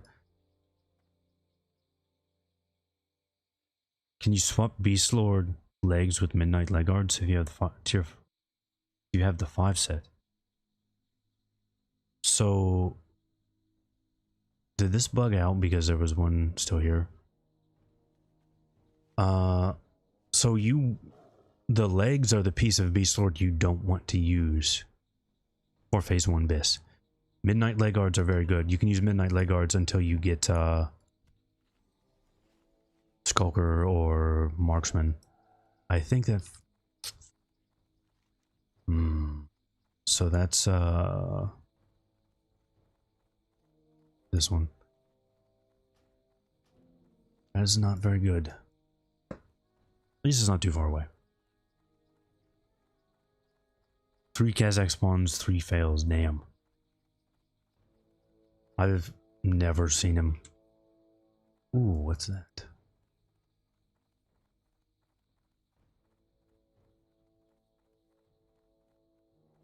I'll take some mithril. We're gonna have to level engineering, so we may as well pick up this mithril. About to try slave pens on the hunter, see what's up. Have your def gear ready. Skulkers and marksmen are a pain to get. They are, but what I would do is, in the meantime, if you have Midnight Legguards, those are good. There's also there's a couple other good pairs of pants where you can just use them. Whoops. So I'm used to being on a PvP server, so whenever I go to mine, I put a trap under me. That has ruined many a ganker's day when they come try to gank me and they get trapped and I explode them. Don't need to do that here. This is a PvE server now. But yeah, Midnight Legguards are a good one. You can wear those, and then once you get Skulkers or Marksman, you don't really have to change any other gear around because they have... Whoops. They've got 17 hit.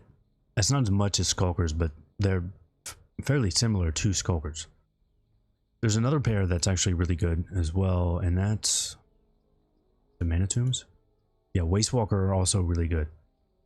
You're swapping out crit for Agi, but these are also really good. So I have these ones. So I'm not even going to bother for Midnight Legguards. I'll just use these until Skulkers. I haven't gemmed them out yet. The gems on, man, the gems on Fairbanks are... Living Rubies are like 200 gold, so... Yeah, I didn't do it yet. But yeah, those are good. Midnight Legguards are good. There's another pair that's also pretty decent, but I think because of the 3 sockets, it's pretty hard to beat Wastewalkers or Midnight Legguards.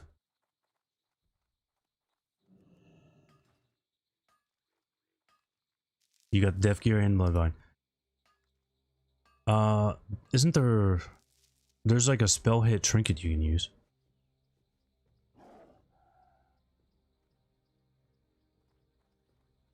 You have 5 pre-carbis on your priest already. Nice. Got the Shatar Mace. Nice. Yeah, that Shatar Mace is really nice. That's the one we that's the one we had to use on the beta. I really want to get Shockwave Truncheon. Goddamn, I love that thing. Shockwave Truncheon is just so nice. So, yeah, in probably a week, because I'm gonna let my priest get a little bit more rest XP before I go back to it. This character has almost full rest XP, so we need to burn that off.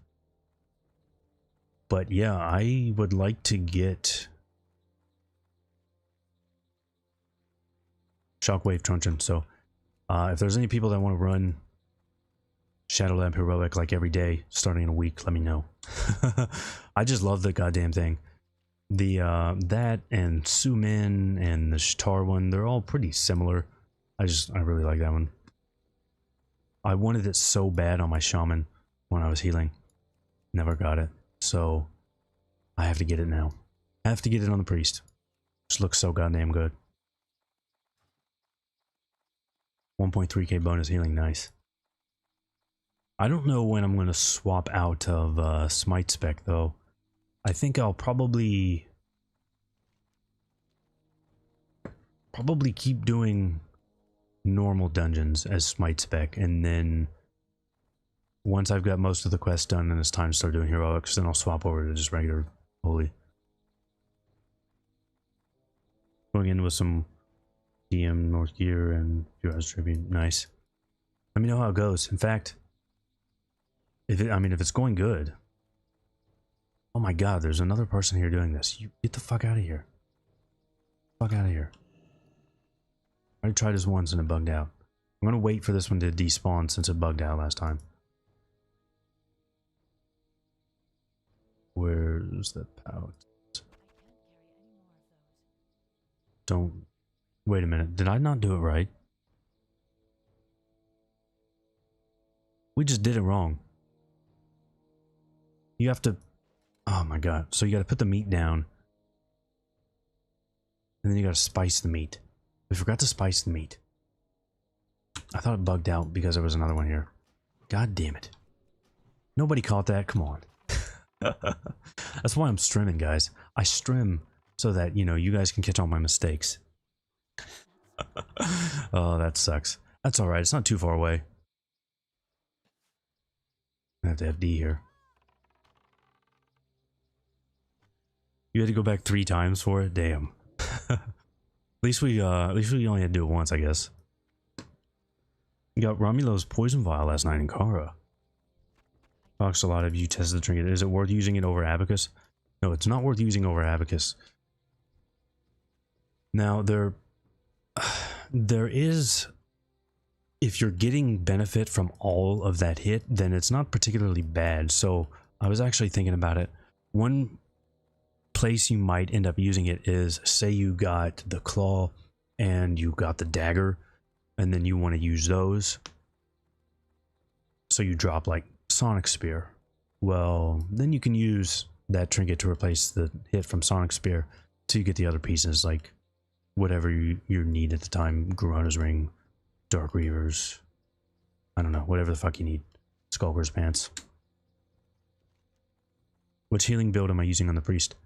Well, it's Smite Priest, so not exactly a healing build. But, oh my god, is it fun. This is so much fun. What's the speed cap where it's not worth it to steady? Well, it's always worth it to steady.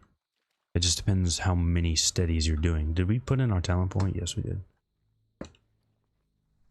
1.5 is like the perfect speed. Now, once you start getting faster than that, that's where you need to rethink your steady shots. But even still, it's actually best to just clip until like 1.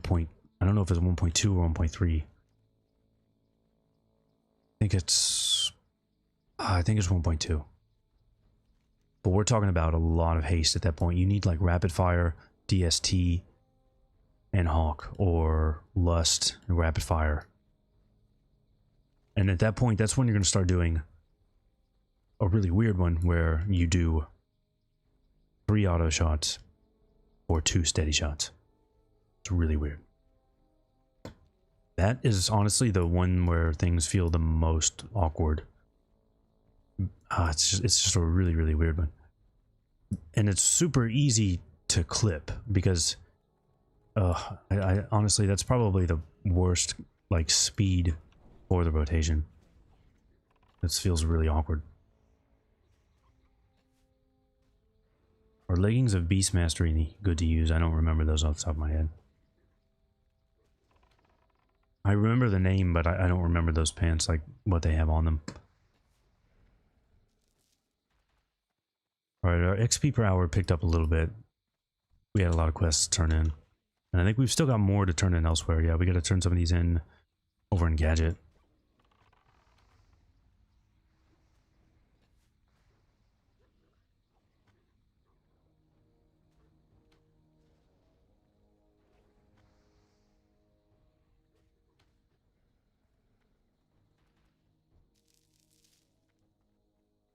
Remember last time I was leveling and I came here, I had to deal with that goddamn invasion.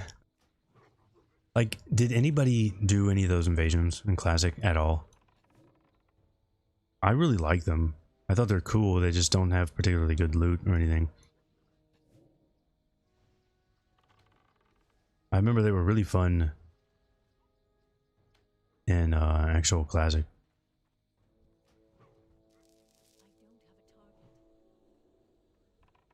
Or in actual vanilla, not Classic. What the fuck am I saying?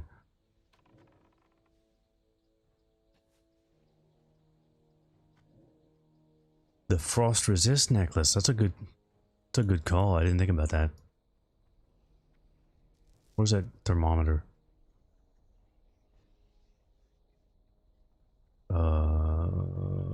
There it is. Nice. I remember doing the Ungoro one in original vanilla, and I ninja'd the mace on accident. Oh, that was terrible. Oh, that was really, really bad. I did it on accident. Like, so here's what happened, okay? This is what happened. So it was original vanilla WoW. We didn't know what the fuck we were doing. I was on my paladin and I'm like, we did it with my warrior friend and some rogue that we just ran into. He did it with us, and the mace dropped. And I rolled need on it. I was like, well, that's good. That's nice. You know, I need one-handers. It's good. And then I realized I had something better. You know, I was like, oh shit, I guess I'm just going to sell this. And the warrior was like, what the fuck are you talking about? You said you needed it. So I ended up selling it, and I split the money with just the warrior. Feel kind of bad about that. Still remember it because I feel bad about it. You find your way up to the cave only to get ganked. Ouch. Man, our inventory is not looking good. I might have to do... For one, we need to get new arrows because we're 55 now, so we can get the good arrows. Gotta remember to get that. But I might have to just buy bags. I was going to wait, make them on the priest, but not doing good. Easy scams. That's right. It was an accident. It was an actually even more of an accident. I did ninja something else in original vanilla. So I ninja'd, I think I've said this before though, but I ninja'd, this was really, really early. This was like patch 1.2, 1.3. And I ninja'd Finkel's Skinner on a paladin. Paladins can't even use daggers. But I was a skinner, so I was like, oh, it's just a skinning knife. I skin, I need it. And yeah, people were really pissed. I actually did not get into a raid guild because I ninja'd that. I mean, I didn't know, I didn't do it on purpose, but yeah, I did not get into a raid guild because of that. Really wish I could mine that RTV. Damn. All typical hunter behavior. I was on a paladin at the time, man. I mean, it's not my fault Blizzard did that. They made it so only certain classes could use a skinning knife. Come on now.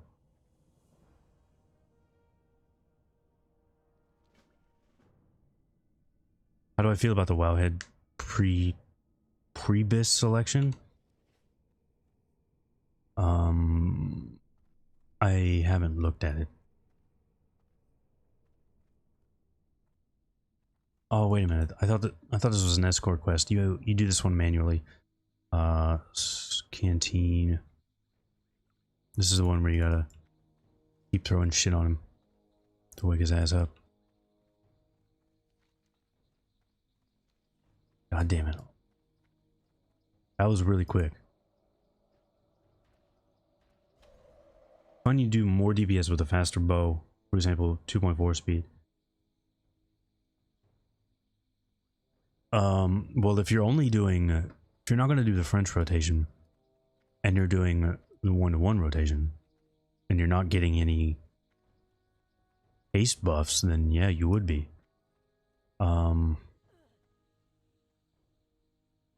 The ideal speed,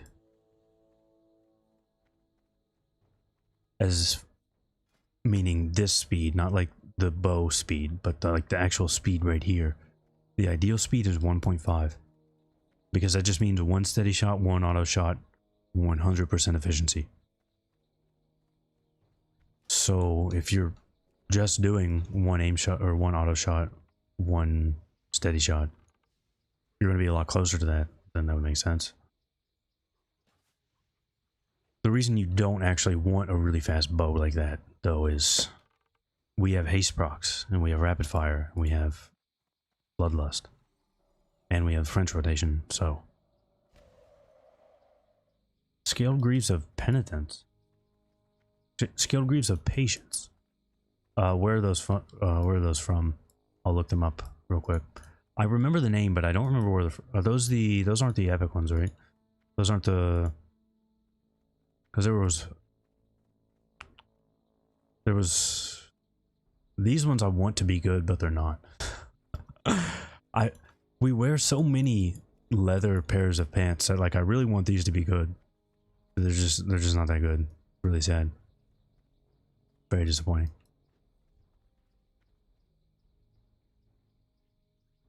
Is there a weak aura for showing your bow attack speed in real time? I can tell you, just join.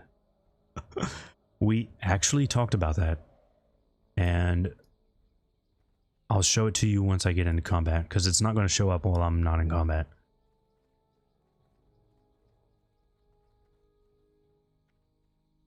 Are there any changes to the way hunters play with the release of TBC Classic? Do you mean compared to, like, the regular Classic, or do you mean vanilla TBC?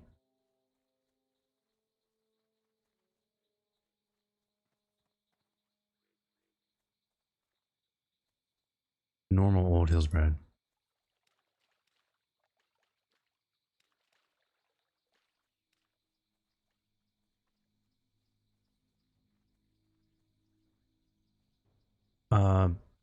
They're alright, but they're not as good as, like, they're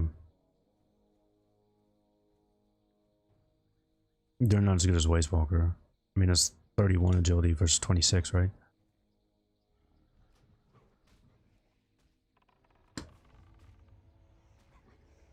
You go to weak aura, yeah, but I wanted you to be able to see the update. So yeah, this is the one I'm using now to show my attack speed. And then we have this beautiful bar right here. So it shows the attack speed and then has a bar as like a visual representation. It is phenomenal. And that one's just called Hunter Range Attack Speed. Attack speed is one word. This guy actually makes a ton of different weak auras, but some of them, I don't know if he pulled them or never made them available, but he has got some really cool ones he's shown off. 152 people can't sleep. Arena Healer. Good to see you, man. You missed it. We were on the Priest earlier. Priest is going really goddamn good. And I think a lot of the people at this time are my wonderful EU bros who I'm happy to have. And I'm happy you guys haven't left. Especially you. my my English viewers, since I, you know, can't stop saying bruv. I haven't said it once this stream though. I don't know if you guys noticed that. There has not been one bruv this stream. The EU bros, nice. Good to see you guys. I wish it was actually a lot. I wish it was easier for me to have a hunter on an EU server. If I could do that easily, I would start a third hunter on an EU server. I would love to do that. That would be really, really nice. But I don't think Blizzard wants you to do that. Although I don't think Blizzard likes me anyway. I'm fairly certain the NA community manager does not like me. Mainly because I have no idea who it is. I did talk to the EU one and they were very nice. Very nice person.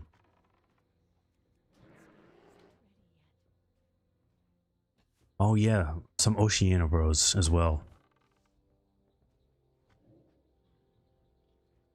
You got ganked right at the end of this quest. Oh man, I did 2 series on this channel where I did like leveling PvP, right? I leveled up a hunter, leveled up a rogue, and the rules for those runs were if I saw Alliance, I had to kill them, or at least I had to fight them. The only exceptions were if it was a group of 3, it was like, you know, a raid geared 60 or whatever, or I had already killed them.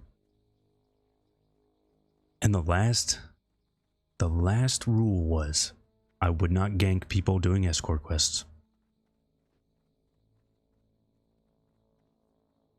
There are some Russians, nice. Happy to have you guys here too. Where the fuck did he go? Oh, god damn it. He stopped while I wasn't looking.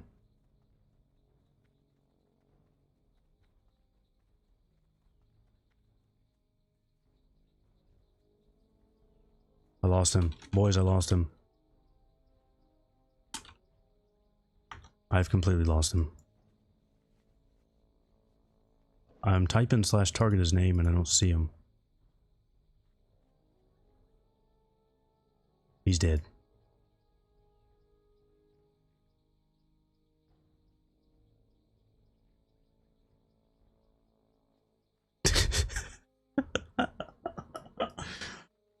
Oh boy, that was good. He's dead. Did he run into those mobs? What the hell happened?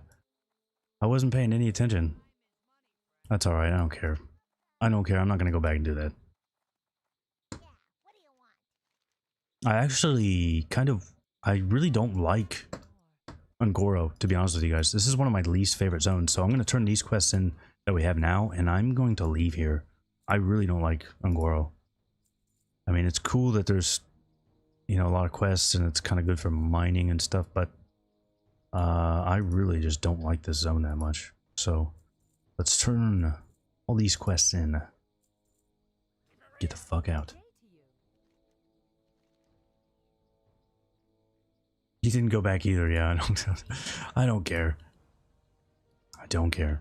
I mean, especially now, like, you really don't need the XP because you have reduced XP required to level and you get more XP from quests, so we've got way more quests than we need. I don't think I've been to the Plague Lands at all in this character. In fact, where do we want to go next? I'm not following any route, so wherever people would like to see next, I don't mind. I feel like maybe go to Silithus at 57, so somewhere other than Silithus. I am definitely going to do Silithus, so I haven't got to do it at all, and I love that fucking zone.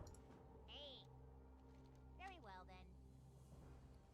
Winterlands, what? Winterlands.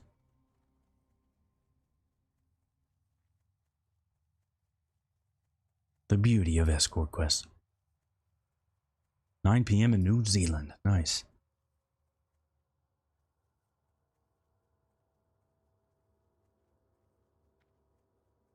I don't even know, like, what happened to him.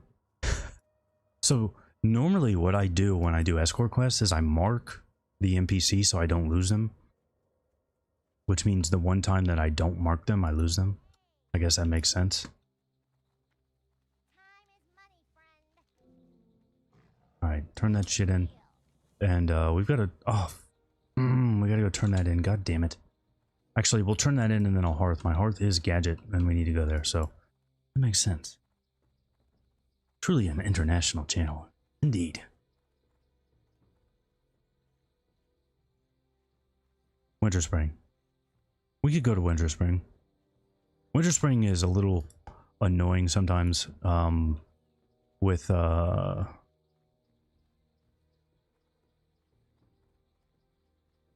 are they called? The flying guys. The chimeras. I hate those fucking things. But other than that, one more turn in and left side.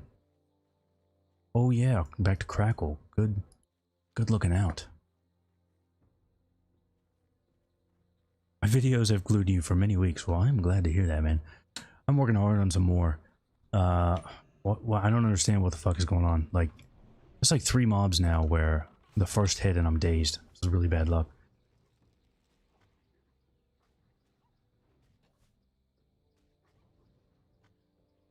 Yeah, I am working on a couple of videos. It's just I've been having so much goddamn fun playing Hunter. It's hard to it's hard to not be playing Hunter. But I will say it's like level 64 where the fun really begins for Hunter. Because 62, it's like, oh man, I've got steady shot. It's fucking beautiful. And then you just blow out all your mana in 2 seconds. And you just gotta kind of sit there. So that part's not fun. But then once you have Viper, oh man, leveling as a Hunter is so much fun. You just zoom in. It's goddamn great. Yeah, almost there. It won't take that long. I mean, we've got rest XP, and I'm gonna level... I don't even care about rest XP all the way to 60. So, by the time I get this to 60, I think we'll go to... Obviously, we're gonna make it to 56. I don't know if we'll make it to 57 today. We might. How long have I been streaming? 2 hours. Probably won't make it to 57, but we'll get pretty close. And then what I'll do is I'll get to 60 or close to 60 off stream. No, here's what I'll do. I'll go to 59 off stream, and then at level 59, we'll go to Outland. I'll start Outland and we'll do that on stream.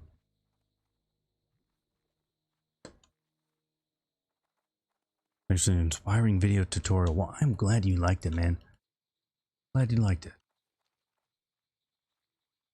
Hawk, yeah. Well, we're not really fighting anything right now. We're just trying to turn this shit in. What was more fun for me so far, Hunter or Rogue? Oh, Hunter by like 10 times. I've tried to play the Rogue, and it just bores me. Now, I will say, like I just said with Hunter, right? It doesn't really pick up till 64. That's when it really feels like TBC Hunter. So maybe I do have to just give the Rogue more time, because, like I said, I enjoyed Rogue a lot in original TBC, and I think it's 63 right now, and it's at full rest XP because I just haven't been playing it. So maybe if I give it some more time, you know, and get it to shit, I don't know. Maybe part of it is I don't really like combat for leveling. It's like when you're leveling as combat, right? It feels really good when you have Adrenaline Rush, or even just Blade Flurry. Blade Flurry and the Orc Racial together, like that's same 2-minute cooldown. That all feels really nice, but just normally killing a mob, it feels really slow and not particularly great. But yeah, there's like not many. I mean, what am I going to gain on the Rogue? I've already gotten Venom. We're going to get Claws, which is really, really nice. We can get that. But there's not that much as far as like fun abilities while leveling. Why am I button turning? What? I have one hand on the keyboard right now. I backpedal all the time too. Backpedal, it's... If you're getting a drink or microphone or messing with stream settings, being able to do most things with just one hand is really, really nice. Finally caught a stream. Nice. French rotation includes arcane shot. Yes, it does.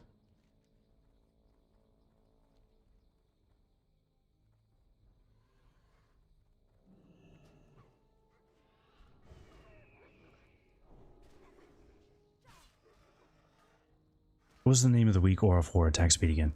I'll pull it up. Oh, God damn it, give me just a second. I keep trying to hit steady shot. See how the wolf pulled aggro there by buffing me? That was really nice. That's one thing I really like about wolf. But I will say, as much as I like wolf for Howl, I've actually found that it's not as useful for farming as I thought it would be. And there's one really simple reason as to why, is it's misdirect. Like, misdirect, the cooldown isn't... I thought the cooldown was going to be long enough that I would run into situations where it's like, okay, misdirect's down, I need him to howl and pull mobs. It's never happened. So, yeah, I don't know. I'm probably going to keep this one just because I really like old Cliff Jumper. But, yeah, I haven't actually felt like I needed it at all. Maybe I'll drop... I don't know, I don't really want to drop Snarler or old Cliff Jumper. I like both of them. But I would like to have a Dragonhawk for farming.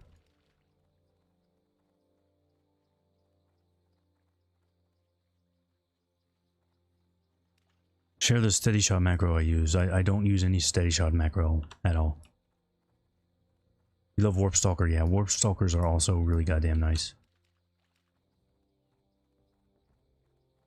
Name of that weak aura. Hunter range attack speed. The guy who made it, like when you go to Wago, his name is like starts with a D. So if you see that, it's the right one. Alright, let's go ahead and hearth out of here. That's everything we gotta do here. Yeah, I'm not gonna do any more quests here. Actually, that's pretty much all of them anyway. Go get a devil sword. That'd be nice.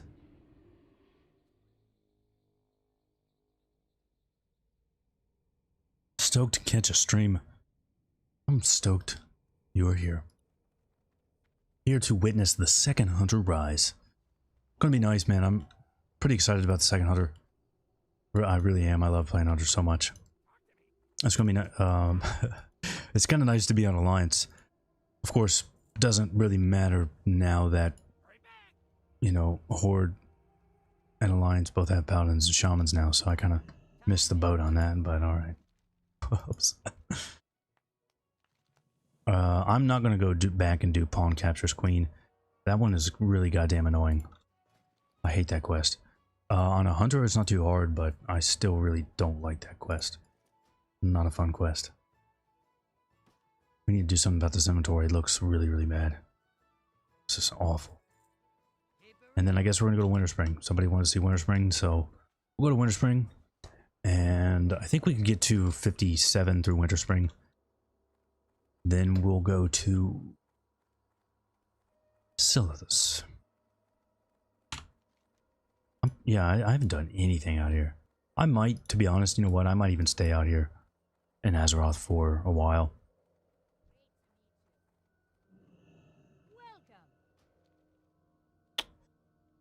We do have the Azure. Oh no, we need to use the mailbox now. Can't wait on that. The server you were playing at has no Horde and no World PvP. So I transferred this hunter. This hunter was on Heartseeker. I transferred it to the same server as my priest, which is... Wait a minute, we gotta turn that in. Isn't that in, like, Ratchet?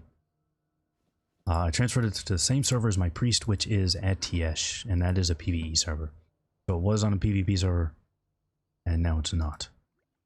I do prefer PvP server, but I feel like it makes sense to have all my alliance on one server. So the Horde Hunter is still on a PvP server. That is on Fairbanks. Ooh, look at that thorium going for 1 gold. Might have to sell that. Alright, that's good enough.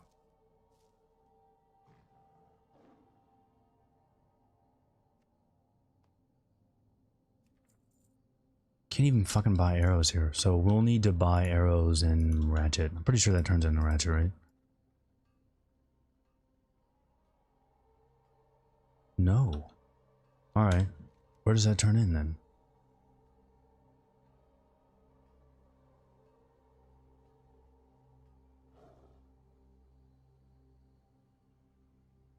Fuck that quest. I swear, man. Yeah, it says Ratchet. I was right. Alright, so we're going to Ratchet. How are you? Keep your feet on the ground. Shouldn't go to buy arrows and mail them.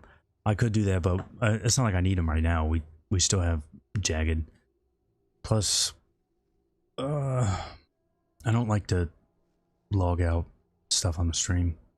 Not a big deal, but I prefer not to. We don't need this anymore. How to use that? Did that quest? That was in Azura. Yeah, get rid of that fucking thing. I really hate that when you have quests that take up bag space. Like they leave the quest item to take up bag space. This one, I know it. I know this goddamn quest. This is like a level 30 quest, isn't it? I know this is from like a level 30 quest.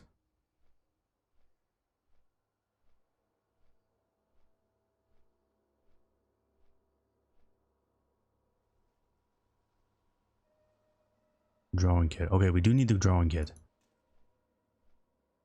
I think we need proof of deed. Yeah, we need proof of deed. This is for like a level 30 quest. I remember this goddamn thing. It's a Badlands quest, yep.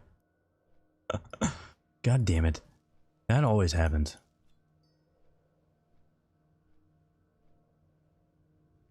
Auction house for arrows. I don't know. I feel like they'd be a little expensive that way. Alright, our inventory's looking better now. Doing good. Just from Shimmering Flats, even worse, so it is level 30 quest. Your hunter almost level 30 in 2 days, full grind. Nice, man. Hunter is so much fun. I hope you're having a good time.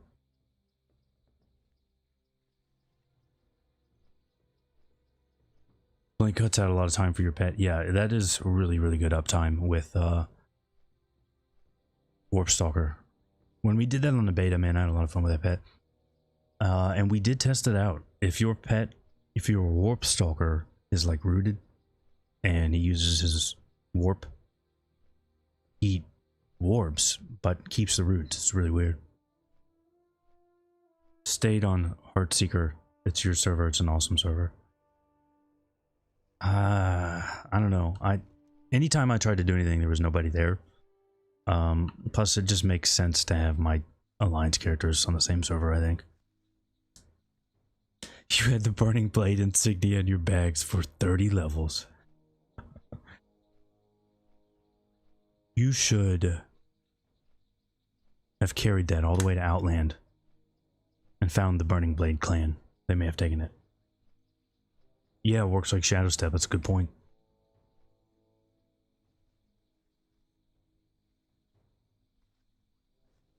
Have an engineering ult to feed arrows. Well, I'm gonna swap this character over to engineering once I'm done leveling. So I have skinning and mining right now.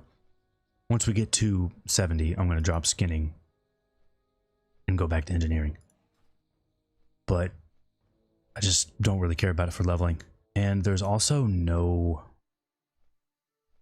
We're not using any arrows from engineering right now. There are arrows, but they're not in the game yet. That would be adamantite arrows. Just not in the game yet. But I've stockpiled a ton of elemental blasting powder for when they are. I think I have like 80. Elemental blasting powder. Yeah, I can't even make that ammo.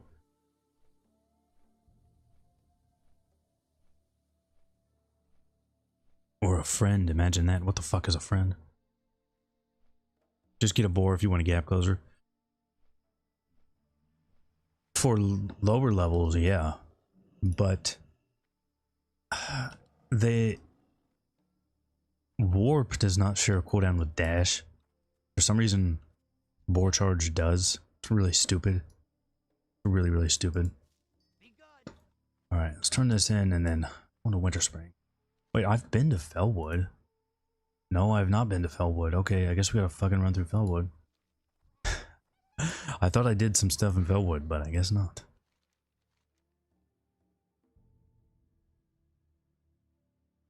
I think the Violet Eye ones are better than the engineering ones, which is really stupid. So what I think they might do there, actually, what I think they might do is kind of like what they did with Dire Maul, right? What the fuck?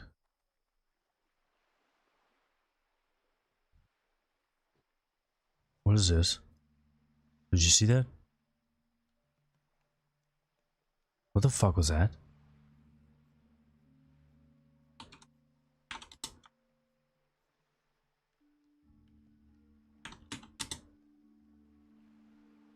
Did anybody see that? Fuck.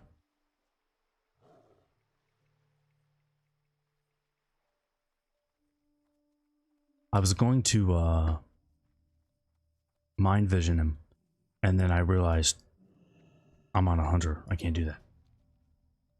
So quickest way to get there, oof, it's fucking Ashenvale, damn. Yeah, I typed /target his name, he was gone.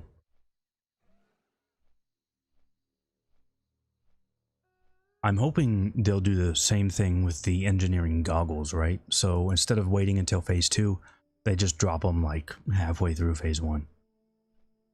Same thing, yeah, they do that with arrows and with the goggles. That way we at least get to use them so that they're not completely worthless. I mean, these are 43 damage per second. You can use them at level 62, god damn.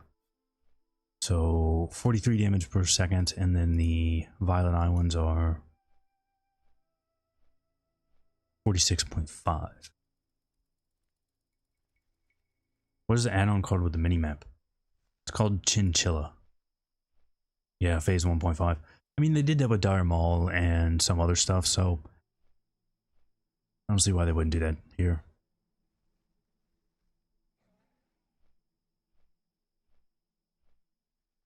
Yeah, that one is called Chinchilla Minimap. You can change the shape, which is really nice. Jesus Christ, what the fuck? What? Why is this on here? Alright, that's pretty goddamn weird. But you can change the shape. That way, if you wanted the minimap like in the left corner, just do the normal route. What the fuck? This is weird. What the fuck? This is really weird. Yeah, or you can do that. A lot of people used to like to, alright, this is fucking weird. Don't get this. Don't get this mod. But yeah, a lot of people used to like to put a minimap like this shape and then put it down here in the middle and then put their action bars along the side. Nobody does that anymore, but that used to be really popular in class or in like vanilla. Also just do square map. That looks pretty cool. Tri-corner. I don't know why it's putting these aminals on the mini-map. I don't know what the fuck that is. That's weird. Really got it. You do. You still put it down at the bottom. Nice. That's pretty cool. I did that once with like Discord art. Change the border style. I like that border style. Oh wait, is that border style is what puts those on there? Is that it? Oh, okay. That makes sense. That border is not bad. We'll do that one, just make it a little bit smaller. 70, 72. There, that looks pretty nice.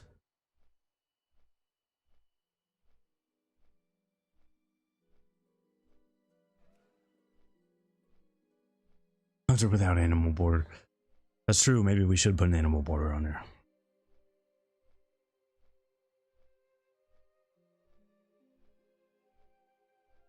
I mean, I guess that border was called chinchilla. It kind of makes sense. I'd like to move this details action tracker real quick. Where's the button to lock it?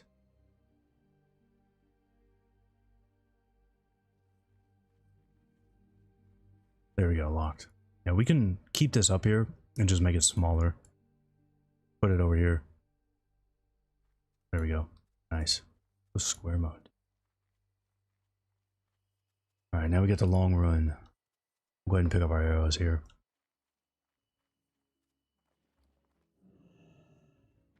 I do like the flips. Okay. I don't particularly like Night Elf, but I do like the flips. Alright, we don't sell good ones here, so that's terrible.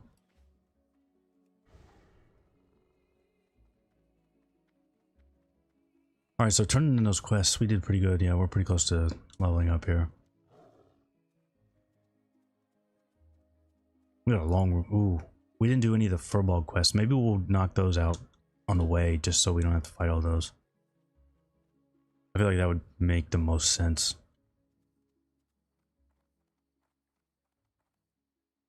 Yeah, 2 gold per stack of arrows. It's kind of ridiculous.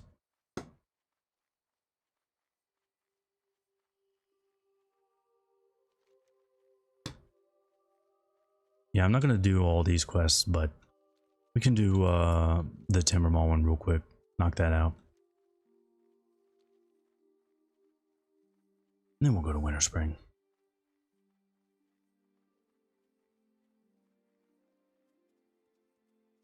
I did do... Wait, there was one zone that I didn't do any of on my priest. Does anybody remember what that was? I know we did... It was Eastern Plaguelands. That's what it was. I didn't do any Eastern Plaguelands on the priest. So maybe we'll do one level here, and then I'll go to Eastern Plaguelands. Maybe I'll do all the Plaguelands and Silithus. Be like level 61 by the time I go to Outland. That's not particularly efficient, but I kind of want to do those zones. I like them.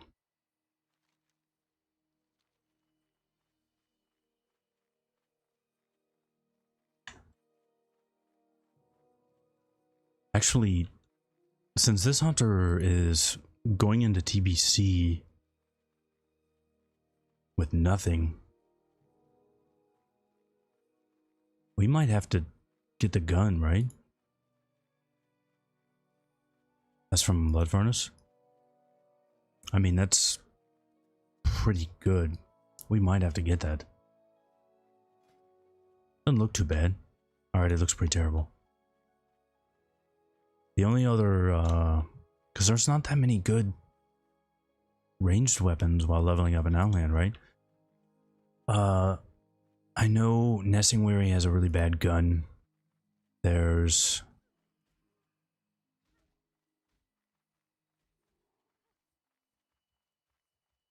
Coilfang Needler, which is not bad. And then there's a bow and Mana Tombs, right? That's about it.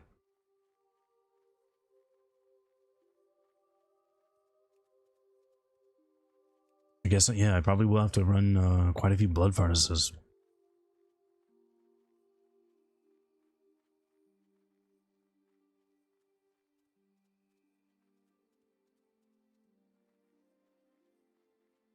Although there is some other good gear in Blood Furnace, so I guess it's not that bad. There's like a chest piece and a shoulder piece. There's some pretty good stuff in there.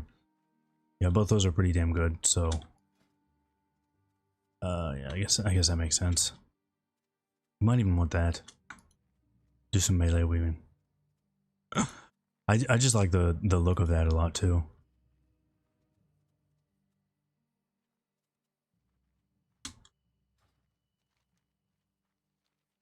Even with Animal Handler,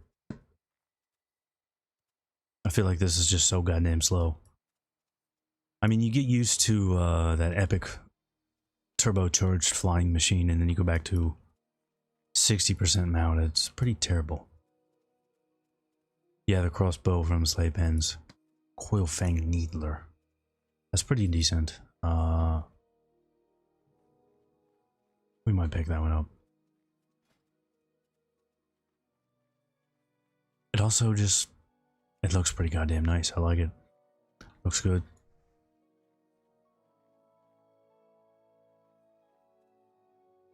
You used it until 68, yeah. I'm surprised they should have put one for Ring of Blood. Like, everybody gets a new weapon when you do Ring of Blood. Except hunters. Really bad.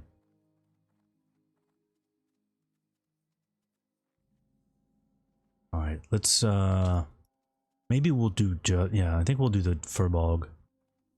Oh goddamn, are you kidding me?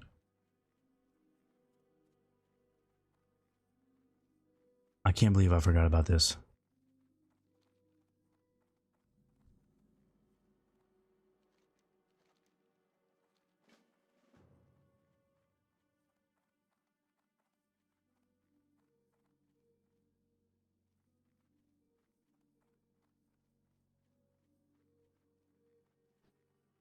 There's a flight path here in TBC. I completely forgot about that. That is really, really nice. It actually like makes me want to quest in Felwood now.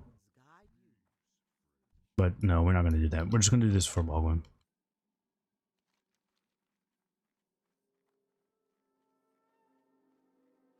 Yeah, Melmorta's is the one you mean, I think. This quest. Wait, if this quest is gray, I'm not going to do it. No, it's green. Okay. We can knock that out real quick. Did Warp Stalker actually get dash?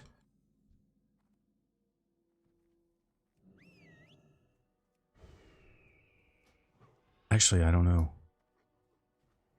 I thought they did, but that wasn't something we tested on the beta, and I haven't gone back to it.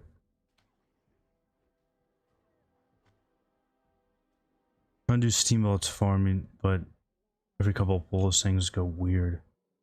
Pack on the other side of the room. The Steam Vault one? Are you the Steam Vaults one still works. I did that like a day ago. I was in there and it works no problem. But they did nerf the amount of ore and moats, so it's not worth doing the Steam Vault one anymore.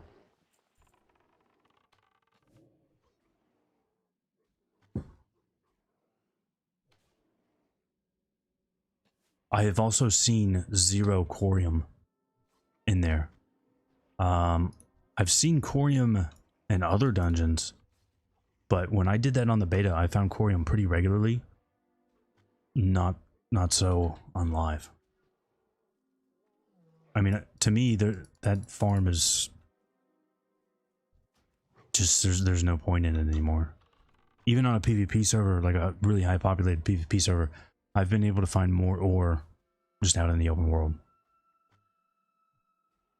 You still seeing a lot of corium in Steam Vault? Was that like the first week of TBC or within the last couple of days? Because it wasn't that way. The first couple of days of TBC I had no problem with it, but when I have gone back last week and this week, not been so great.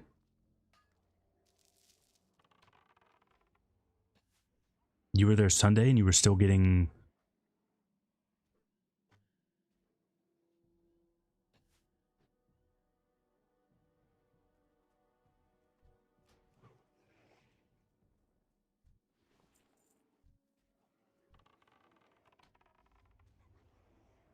You think it's just my luck? I went there I did about 10 runs one day and another 10 the next day, so it's not impossible, but that would be some really bad luck. Every single node I found, I got 2 hits.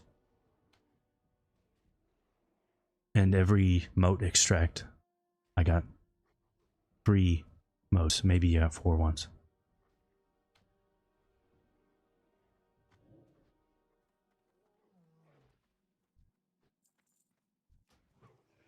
I'm dropping... Looks like I'm dropping a lot of frames here. Is that just on my end, or is it everything messed up on your guys' end?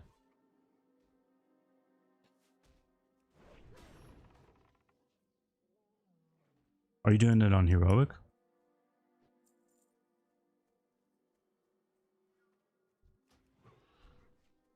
I am dropping frames. Let me take a look real quick.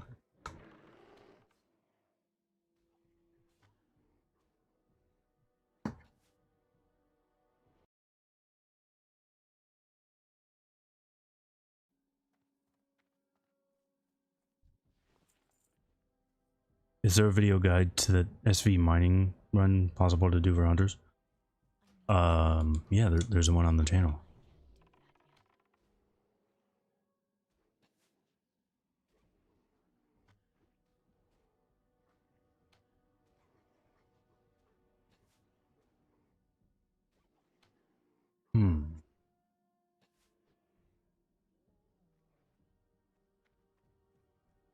It says, OBS says I'm not dropping frames, so I don't know.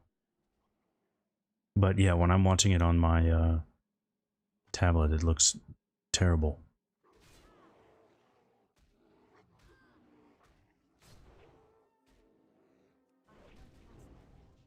Alright, give me just 1 second to try and fix this.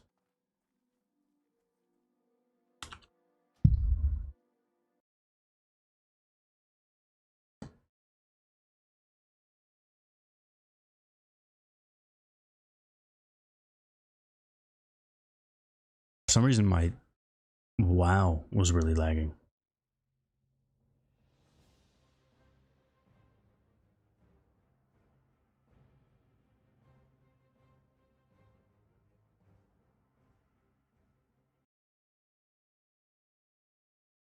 I mean, it says I've only dropped 4 frames total, which is pretty good. Oh, maybe it's, you know what, maybe it's the area. Because we had that happen before. I don't know if you guys remember. When we were on the beta, there's like certain areas where the graphics get all messed up. So that might be the area. Yeah, let me try and get out of this area. Shit, there's Rage Paw. Download more RAM. I downloaded a ton of RAM already. I should be good. Yeah, I think it's actually just the area.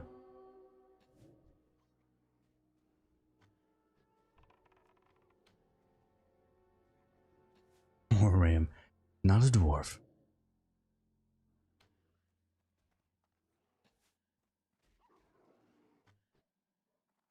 Yeah, I'm pretty sure it's just this area. Alright, what'd he drop? Righteous Gloves of the Bear. Pretty good.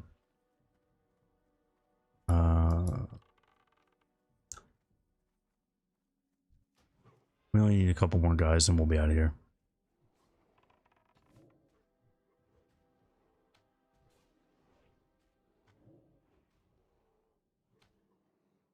So populated that you can't farm anything. Really? I'll go back and give it another try later. One thing I've discovered is it was actually really cheap to buy invis pots for a while. Invis pots were going for like 5 silver. They're pretty much vendor value on my server. So I bought a bunch of those and I just used those and like farmed while I was watching TV and stuff. And that's when I was getting really bad loot.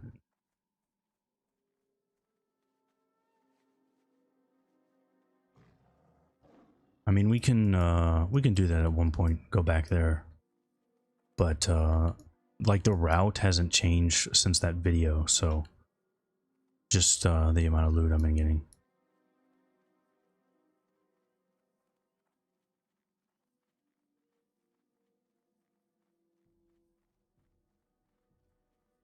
Yeah, like my actual game is what's choppy. You can see my frames, my FPS going way down. This is a bug that was on the beta and I reported it and nobody did anything. So nice to see that it's still in.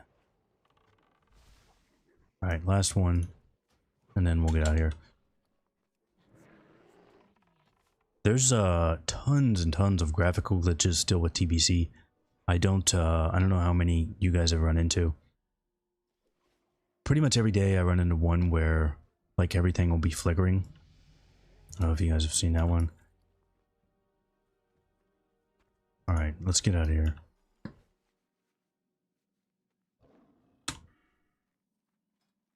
First point in efficiency, very nice.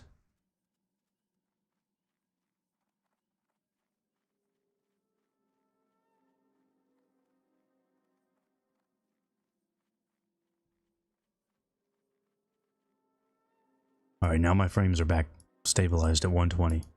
See if the stream comes back.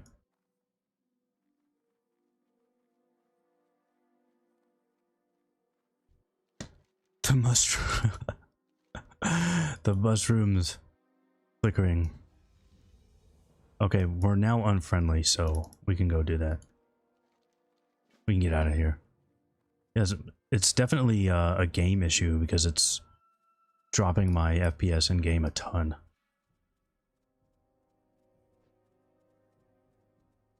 But yeah, that was the only thing we were doing here in Fellwood anyway, so.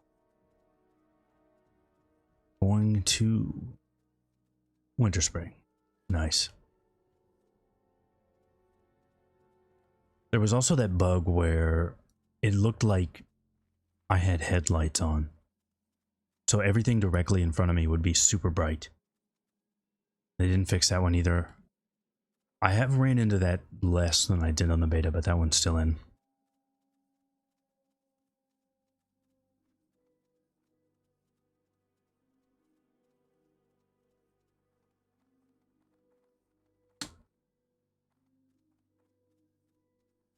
You know, one thing about Phase 1 here, I mean, I don't think it's possible for me to not have 2 hunters in Phase 1. Because Phase 1, there's just not that much raid content, right? Like I said, we do Mag, Gruul, and almost all of Kara in one night. So what do I have left to do for the week? That's everything. So kind of gotta have a second hunter for that. I mean, really.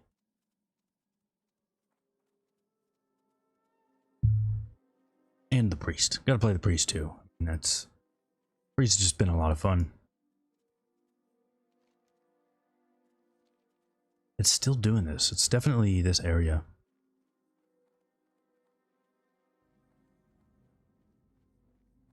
Oh damn, I forgot they put the repeatable question marks on like the corrupted wind blossom and Night Dragon's breath and everything. What level is the priest? The priest is 67 right now. We were on the priest a little bit earlier. I just kind of showed where the priest was at. So yeah, this hunter is now on the same server as the priest. And the priest is 67. Did Old Hillsbrad earlier today. Pretty nice.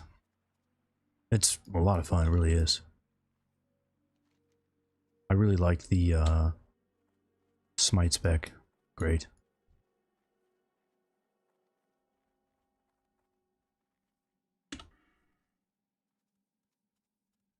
I do kind of want to level a little bit as marks. We might try that out.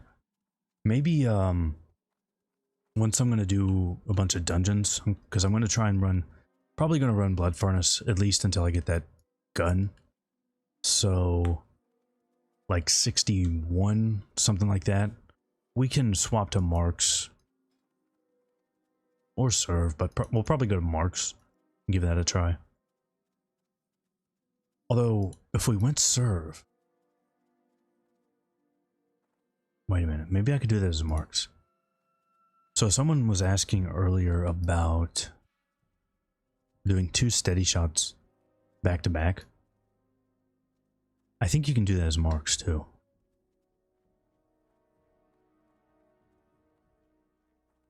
Oh shit, alright, we might have to try that. Because that rotation is really, really fun. It's similar to the French rotation, except you end it with back-to-back steady shots. It's really, really cool. Although, damn, we probably just run out of mana. I don't know. We'll try it. Yeah, we'll go marks, like 61. I think that'll be pretty fun.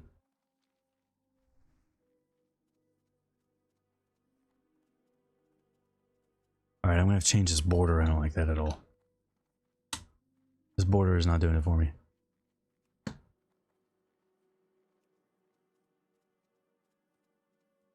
Don't like that one at all either. Damn. Yeah, I guess that's alright. Good enough. Yeah, I do like this mini-map mod though, it's pretty nice.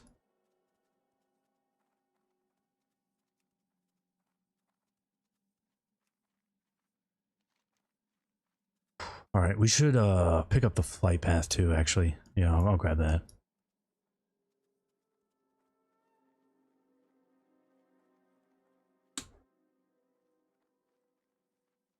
Now, if I'm dropping FPS in Winter Spring, I'm going to be very disappointed.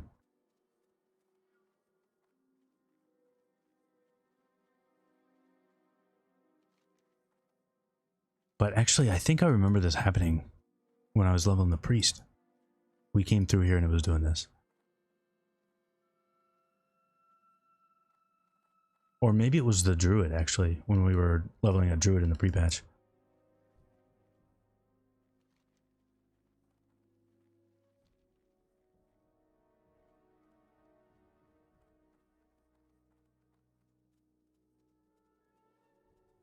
So if you are joining now or recently, the next video I'm working on is where I'm taking a bit of a deeper look into the hunter rotation, because a lot of people have asked for that, especially those first two hunter streams in TBC. People asked for more on the damn, that's on the ground. For more on the hunter rotation. So if you have any questions about the rotation or how it works, let me know and I will answer them in that video. Or now, but nice to put them in the video. Oh shit, we haven't even came and got avoidance and cobra reflexes on this hunter yet. Alright, there we go.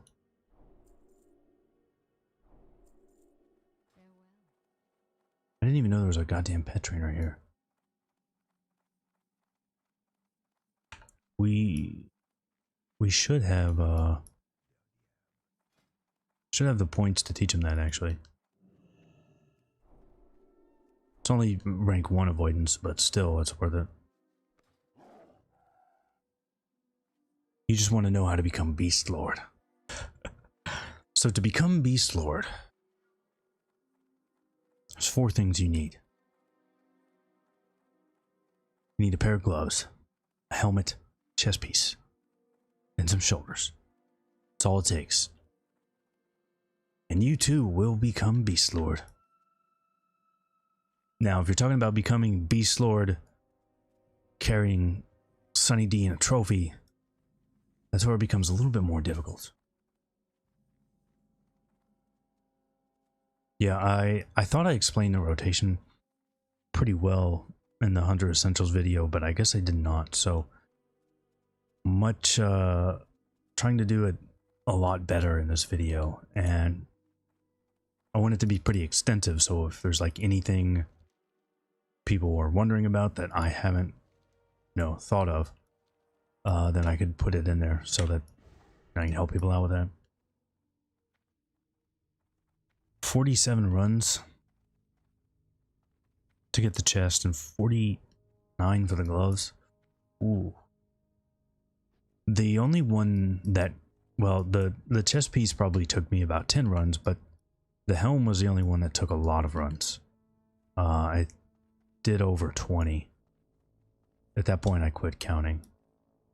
But the other pieces were not that hard. I got the shoulders first run, I got the gloves first run. Do Arcane and Multi always do more than Steady? No. Multi does, yes. Arcane, no. So Arcane will only do more than Steady if it's a high armor target. I'm fairly certain of that. For like twice as much mana. Okay. Let's see if the stream gets fixed now, because everything looks good on my side now. At least you're exalted with both. Looking on the bright side, I like that. Alright, see if it gets better.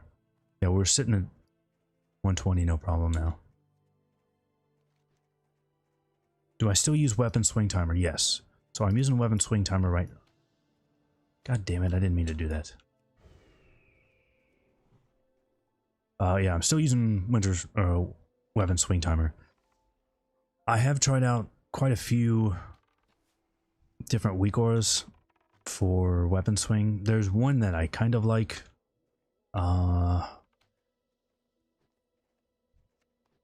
But I don't love it.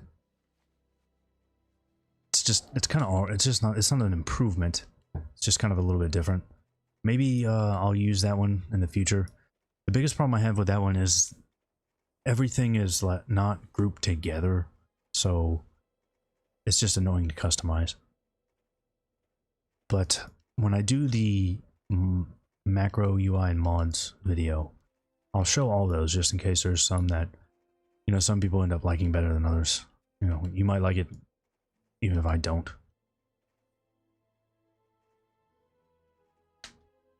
Arcane does around 50 to 100 more. That would be because there's no armor debuffs on those targets. A good way to check is if you go to the Dire Maul Ogres, those have like no armor. So you'll be able to see they do about the same damage.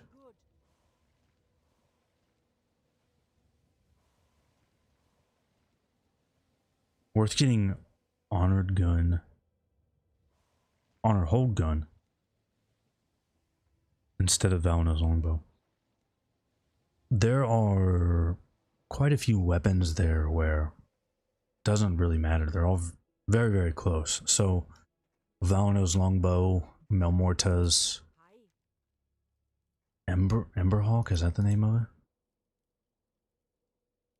Yeah, Emberhawk crossbow, telescopic sharp rifle. There's a bunch of weapons there that are all about the same. So it doesn't matter that much. Now, the Honor Hold one is a little bit better than those, but Wrath Tide is better than the Honor Hold one. So, to be honest with you, I would, if you don't have Sun Fury, then I would just shoot for Wrath Tide, which is the Steambolt Heroic Bow. Really nice, good weapon speed. Looks ridiculous, but that's the one that I would aim for. Explain weapon swing timer.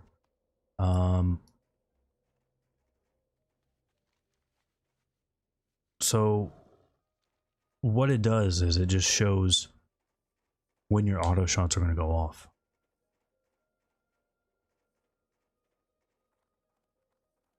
Basically, the best time to use steady shot is right after an auto shot goes off.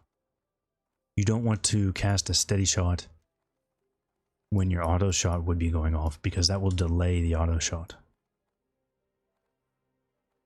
The BM bow, yeah, Melmorta's looks awesome. That's the one I used until Sun Fury, just because it looks so goddamn good. Let's go ahead and knock these guys out. Yeah, it's one of the best looking bows.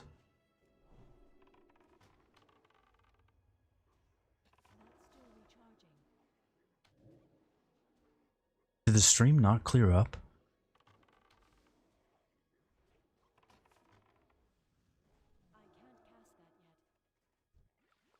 It's really weird because there's no reason I shouldn't be at 120 FPS here, and it's just, I don't know what the fuck's going on.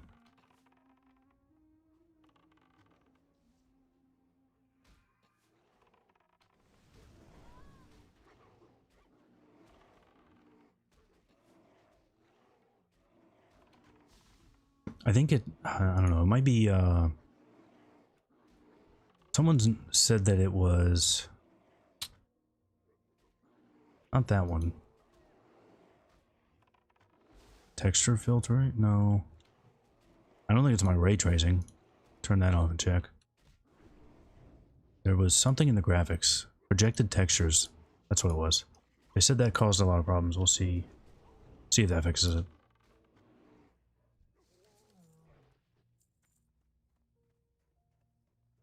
Really weird to like be here in Winter Spring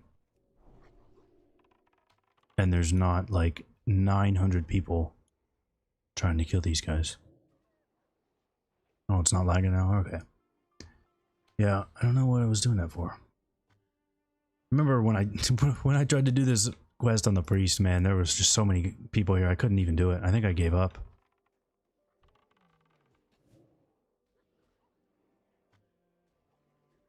Although I do remember one of these Jesus helped a little bit.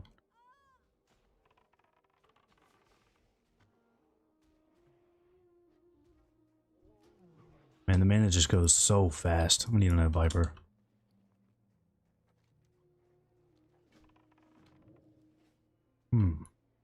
Alright, pulled 3 and I have no mana.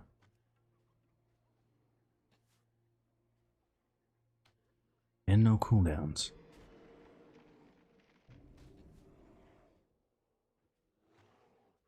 Yeah, I'm just gonna pop a cheap mana potion.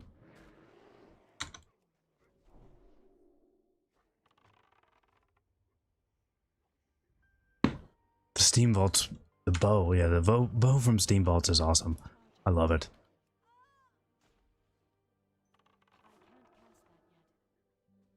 You can never get all the Moonkins. I don't remember a bunch of people farming those.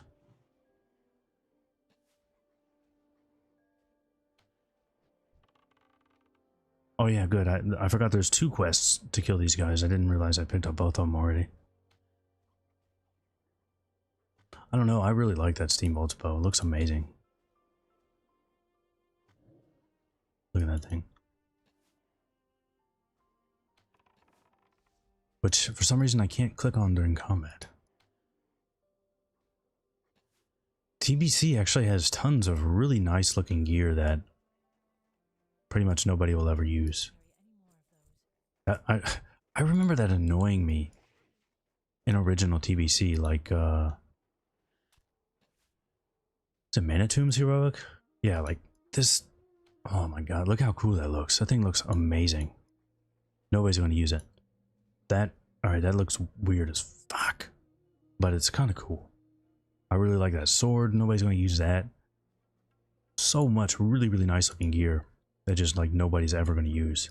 Look at that thing. That is amazing.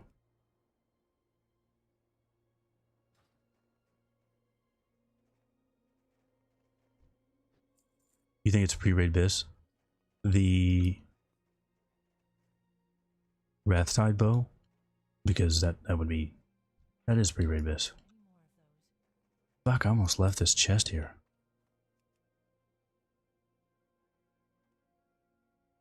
Do you think the Beast Lord set's pretty stylish?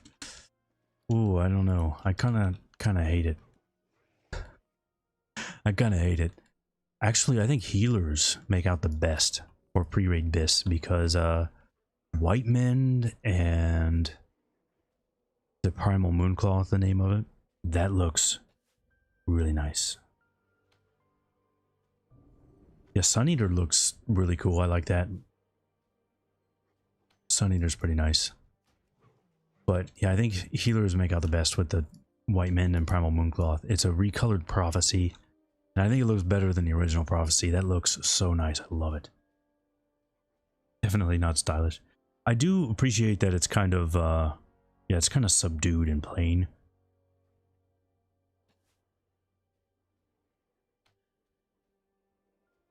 Illidari main Claymore over Legacy. Are you the Serve Hunter? If you were the Serve Hunter, no.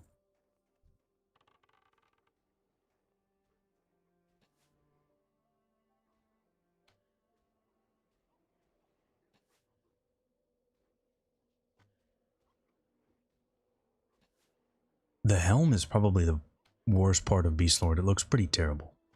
It's like, I don't know how to explain it.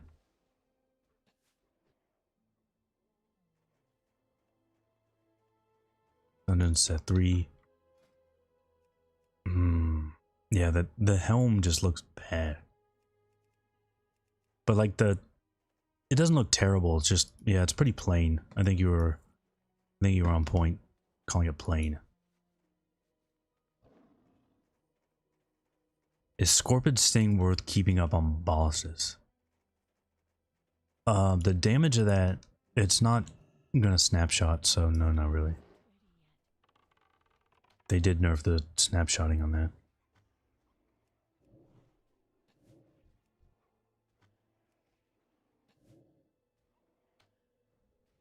Definitely feeling that level 52 wolf here. He's getting beat down pretty hard.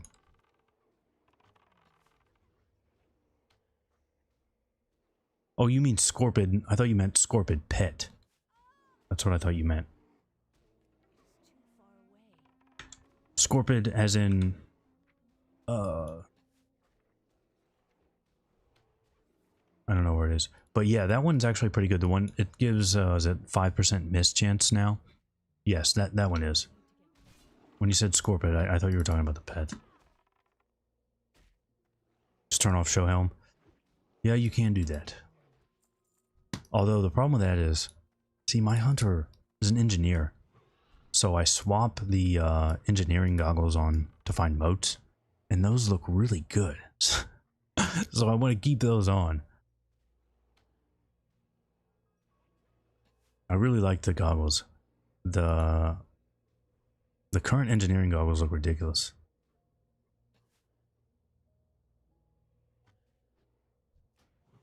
Let's see.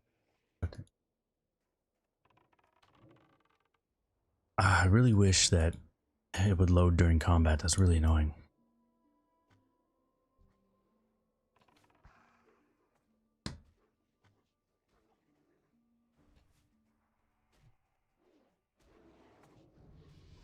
Alright, there's a pet level. That's going to help.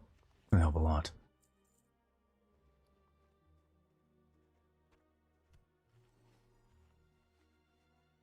Engineering. Oh, help. It's... these ones. Those look so goddamn ridiculous. They look hilarious. They just look hilarious on Orc.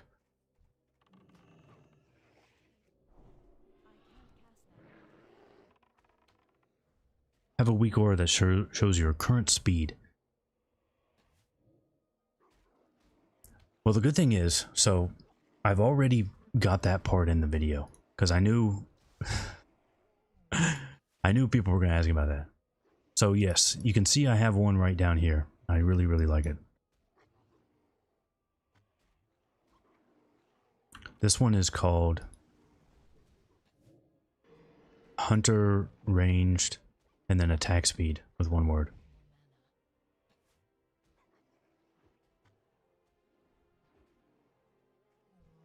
Serpent is practically useless in boss fights, pretty much. So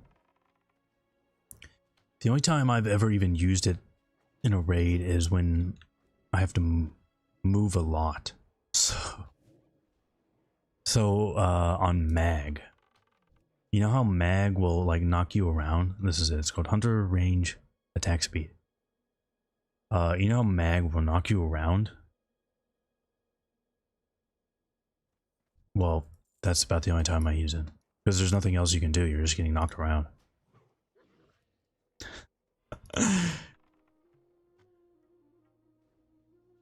What's the name of the add-on that groups up minimap buttons? You ran a whole entire car with the goggles on. I mean, it's worth it for the looks. Actually, I don't know what this is called. I just got it.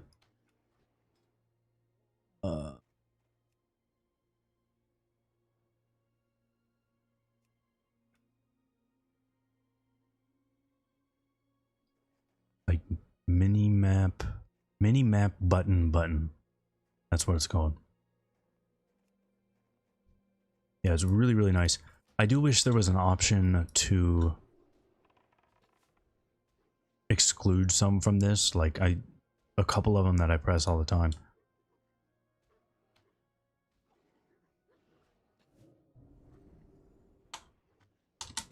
Maybe there is a way to do that. I don't know. I just downloaded that mod like yesterday.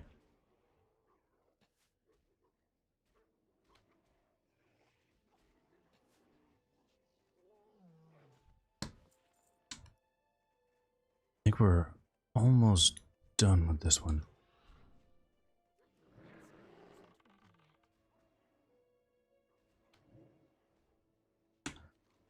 Man, there's so many quests that I have left. It's kind of ridiculous.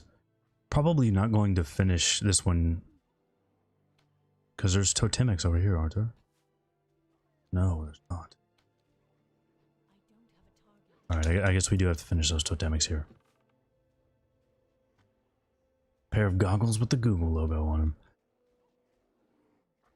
I probably wouldn't wear those. Just being honest with you. Reattach some add-on mini button. Oh, you control right click it in here. That just opened up Atlas loot. Control right clicking that didn't do it either. I think there is a way to do it. I just haven't messed around with that add-on at all. Because if I type /MBB, it does bring up some options. Alright, let's get these last totemics. Get the fuck out of here. Actually, I guess we'll turn it in down there.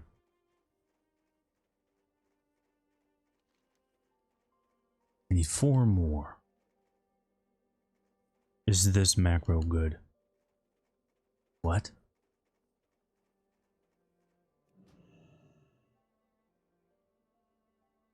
Don't know what you mean. I'm not using a macro. The only macro that I've found that doesn't cause any problems is macroing Kill Command and Arcane Shot, but you just use it so little that it's not a big deal. You're just gonna have to hit things manually.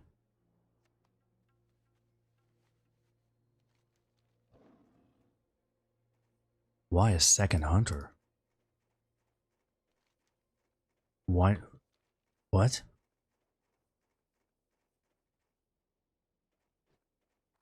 You got Edgewalkers, Stalkers, Warbands, Team of Stalkers. Wow, and 1 Kara. I mean, it definitely sounds like you were praising Hunter Jesus. Badge cap done dailies. The only quests I have left are a couple. I have a few like elite quests left, which I'm not too concerned about. I do have some of the like heroic dungeon quests, but I'll just do those when my guild wants to do them. I'm not going to pug those. I'm not badge capped, but there's not a whole lot of badge gear that I need. Once I get the trinket, it's about it. And I'm not going to pug heroics, no. Dailies, I think I'm good on the dailies. We have Killer's Bits recipe, so that's an important one. Man, I've tried to pug some heroics. I mean, people are like, no, man, it's gonna have a good time. Just listen to us. Go pug the heroics. Do it. Have a good time. Yeah, no. It was really bad.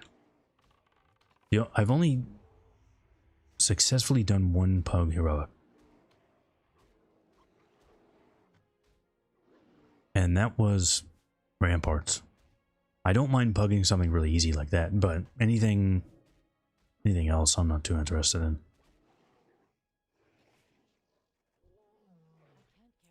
Hunter's Life, that may be the truest statement ever said on this channel. Must be late, it is pretty late, but that's alright. You've had 90% success rate, that's shockingly high. Alright, we need 1 more. But there's not a lot I need from heroics anyway. I need like just a couple badges to get the trinket. Could use the bracers. The bracers are pretty good. And the belt. Death Dealers is pretty hard to replace. But like, I'm not worried about the pants. I don't need the bow. I've already got the claw. There's not a whole lot I need.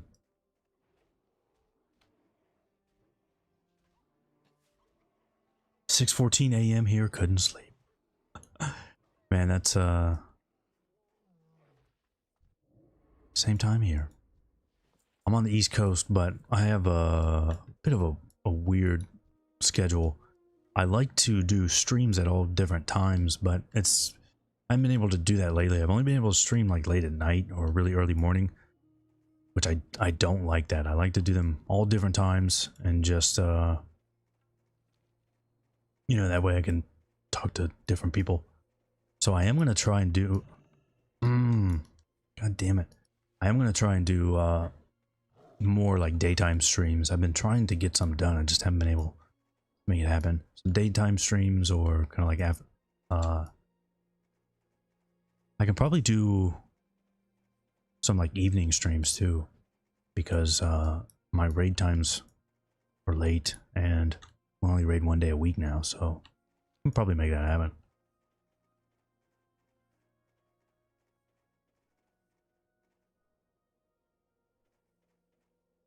Bracers from where? Old Hillsbrad, right? I'll look it up while I'm doing this mining.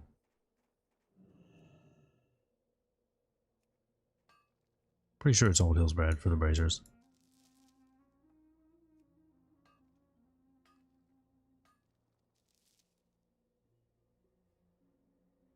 Yeah, it's Old Hillsbrad for the bracers.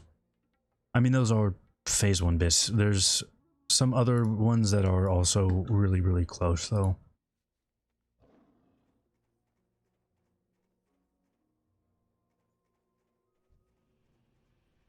Ooh, a druid stole those bracers from you? Ooh, that is rough.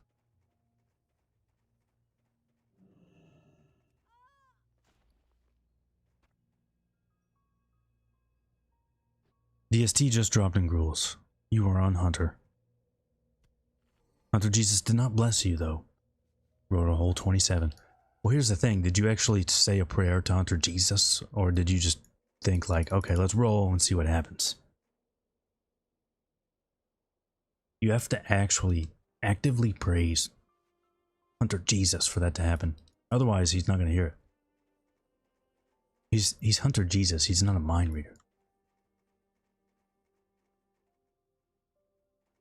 Hunter Jesus will also just test your faith sometimes.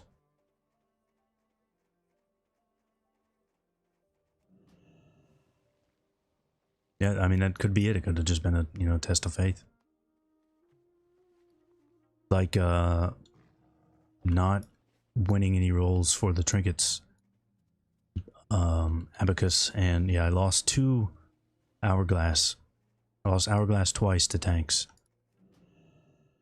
Sometimes, you know, you may think you want this loot, but Hunter Jesus knows what you really need. You had DST drop, and Loot Council gave it to a rogue. Ooh. So, unless that rogue is pulling absolutely insane numbers, I wouldn't be okay with that. I wouldn't be okay with that at all. Unless, like, all your hunters are new. You know, they're new, or they're not, or they're just terrible. Because that... Yeah, I wouldn't give that to a rogue first. You think you do, but you don't. No, Hunter Jesus can never take that one from J. Allen Brack. He will never live that down for the rest of his life. As, I mean, that will go down in history as one of the dumbest things ever said. Welcome. The rogue was at the bottom. The hunters were at the top. Oof, like I said, man, unless like the hunters were new and that guy's been in the guild forever or something, but I don't know, that still sounds a little suspect.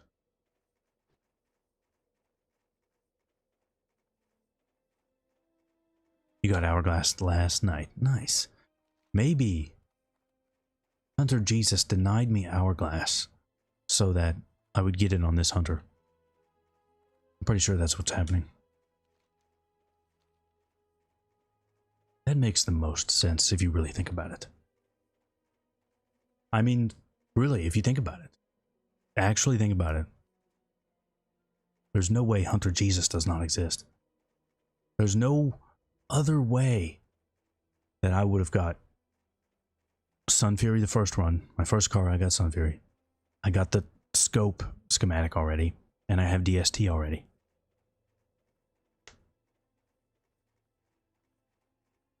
What's the best fist offhand? So it's gonna be Storm Reaver, but Storm Reaver, no, Reflex Blades are the ones in Alcatraz. Was it Botanica? Yes. So it's gonna be Storm Reaver. There are some other ones that are close, like the Void Talon is pretty close. But actually, even with the Weight Stone, Blade of the Unrequited is better. I mean, you just can't beat 3 sockets. It's ridiculous. Blade of the Unrequited is really, really, really goddamn good.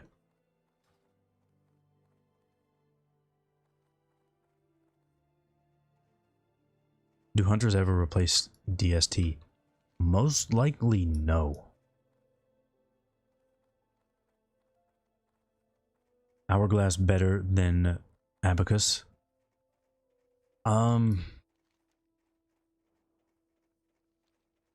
Not if you use Abacus right. Because Abacus isn't on use. So if you just throw up Abacus whenever, then Hourglass is going to be better. But if you use Abacus right, it will win.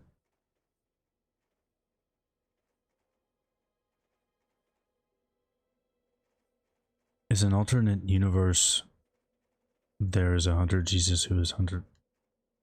Is there a Hunter God who's Hunter Jesus Father? I don't know. These are questions that we'll never know. I mean, as much as I have read from the Hunter Bible, I still don't know. Is Badge of the Swarm Guard I lost where I was reading. Whoops. How good is Badge of Swarm Guard? It's not that great. It seemed like it was going to be pretty good, but it's not that great. So it's probably pretty good on like trash, but that's about it. It might be good on like Void Reaver, because Void Reaver has, I think he has the highest armor of anything in TBC. So if you add on, you also won't be wearing Beast Lord at the time, so that might make it worth it. You might be able to drop him down to really close to 0 armor with Swarm Guard. I'd have to math that out though, I'm just guessing.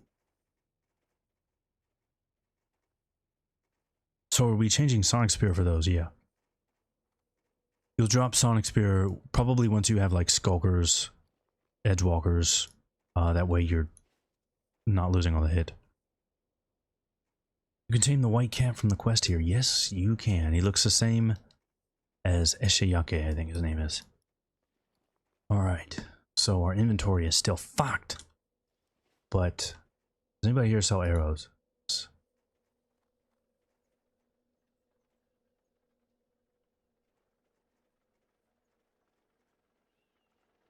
In this building.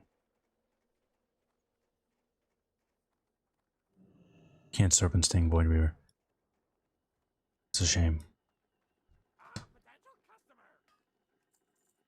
Alright, he sells bullets. That does not help us at all. I appreciate that. Nice. Don't really need bullets, man. Could use some arrows, and that's the only one in here. I bet they sell them over here at Starfall Village. That's alright. But you know what? That was some pretty solid work on this hunter. Did we level up twice? I think we leveled up twice. That's pretty good. So yeah, what I think I'll do on this hunter is I will grind through some more of these Azeroth zones. And once we're ready to go to Outland, we'll throw up another string. Throw up another strim. For hunter number 2. Hunter number 2 will make it to 70. We will be playing this hunter a lot. Make no mistake. We'll also be playing the Boomkin and the Priest. Probably not the Rogue. I wanted to do it, but I'm just not feeling it. Mail the arrows. Yeah, I'll do that. Oh no, I'll buy some on the Priest. And do that. All right, you know what? I'll do that right now, just to satisfy. Just to satisfy you.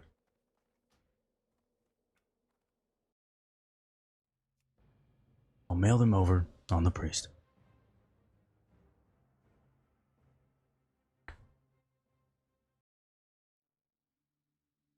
Yeah, see, the Priest was, I don't remember if that was Arena Healer, but somebody was asking.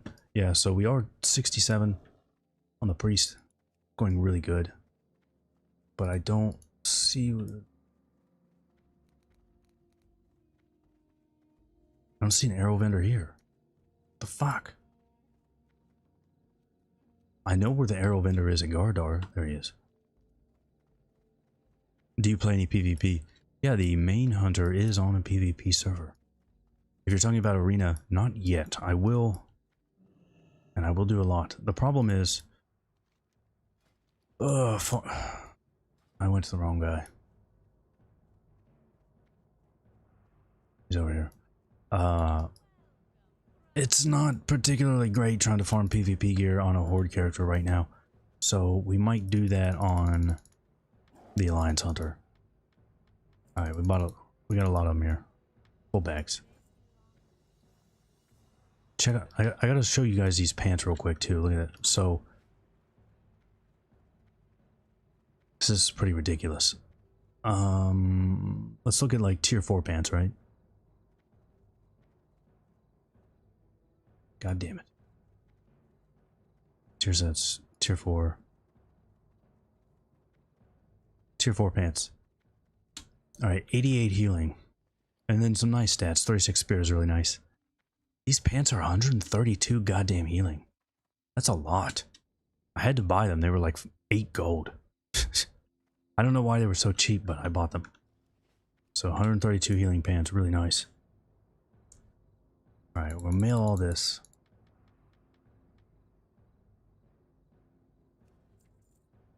I think I just mailed those to somebody else. Pretty sure that just happened. Well, enjoy those arrows, asshole. But you know what? Yeah, we're going to stop it here. This was a good stream, boys. We got 2 levels up on the Hunter. We're going to play it a lot. It's going to be a good time. If you have any input for that Hunter rotation video, anything you would like to see in that, put it in a comment on this video, and I will do what I can. But that is going to be all for this one. I really appreciate you all watching, and I will see you all for the next one.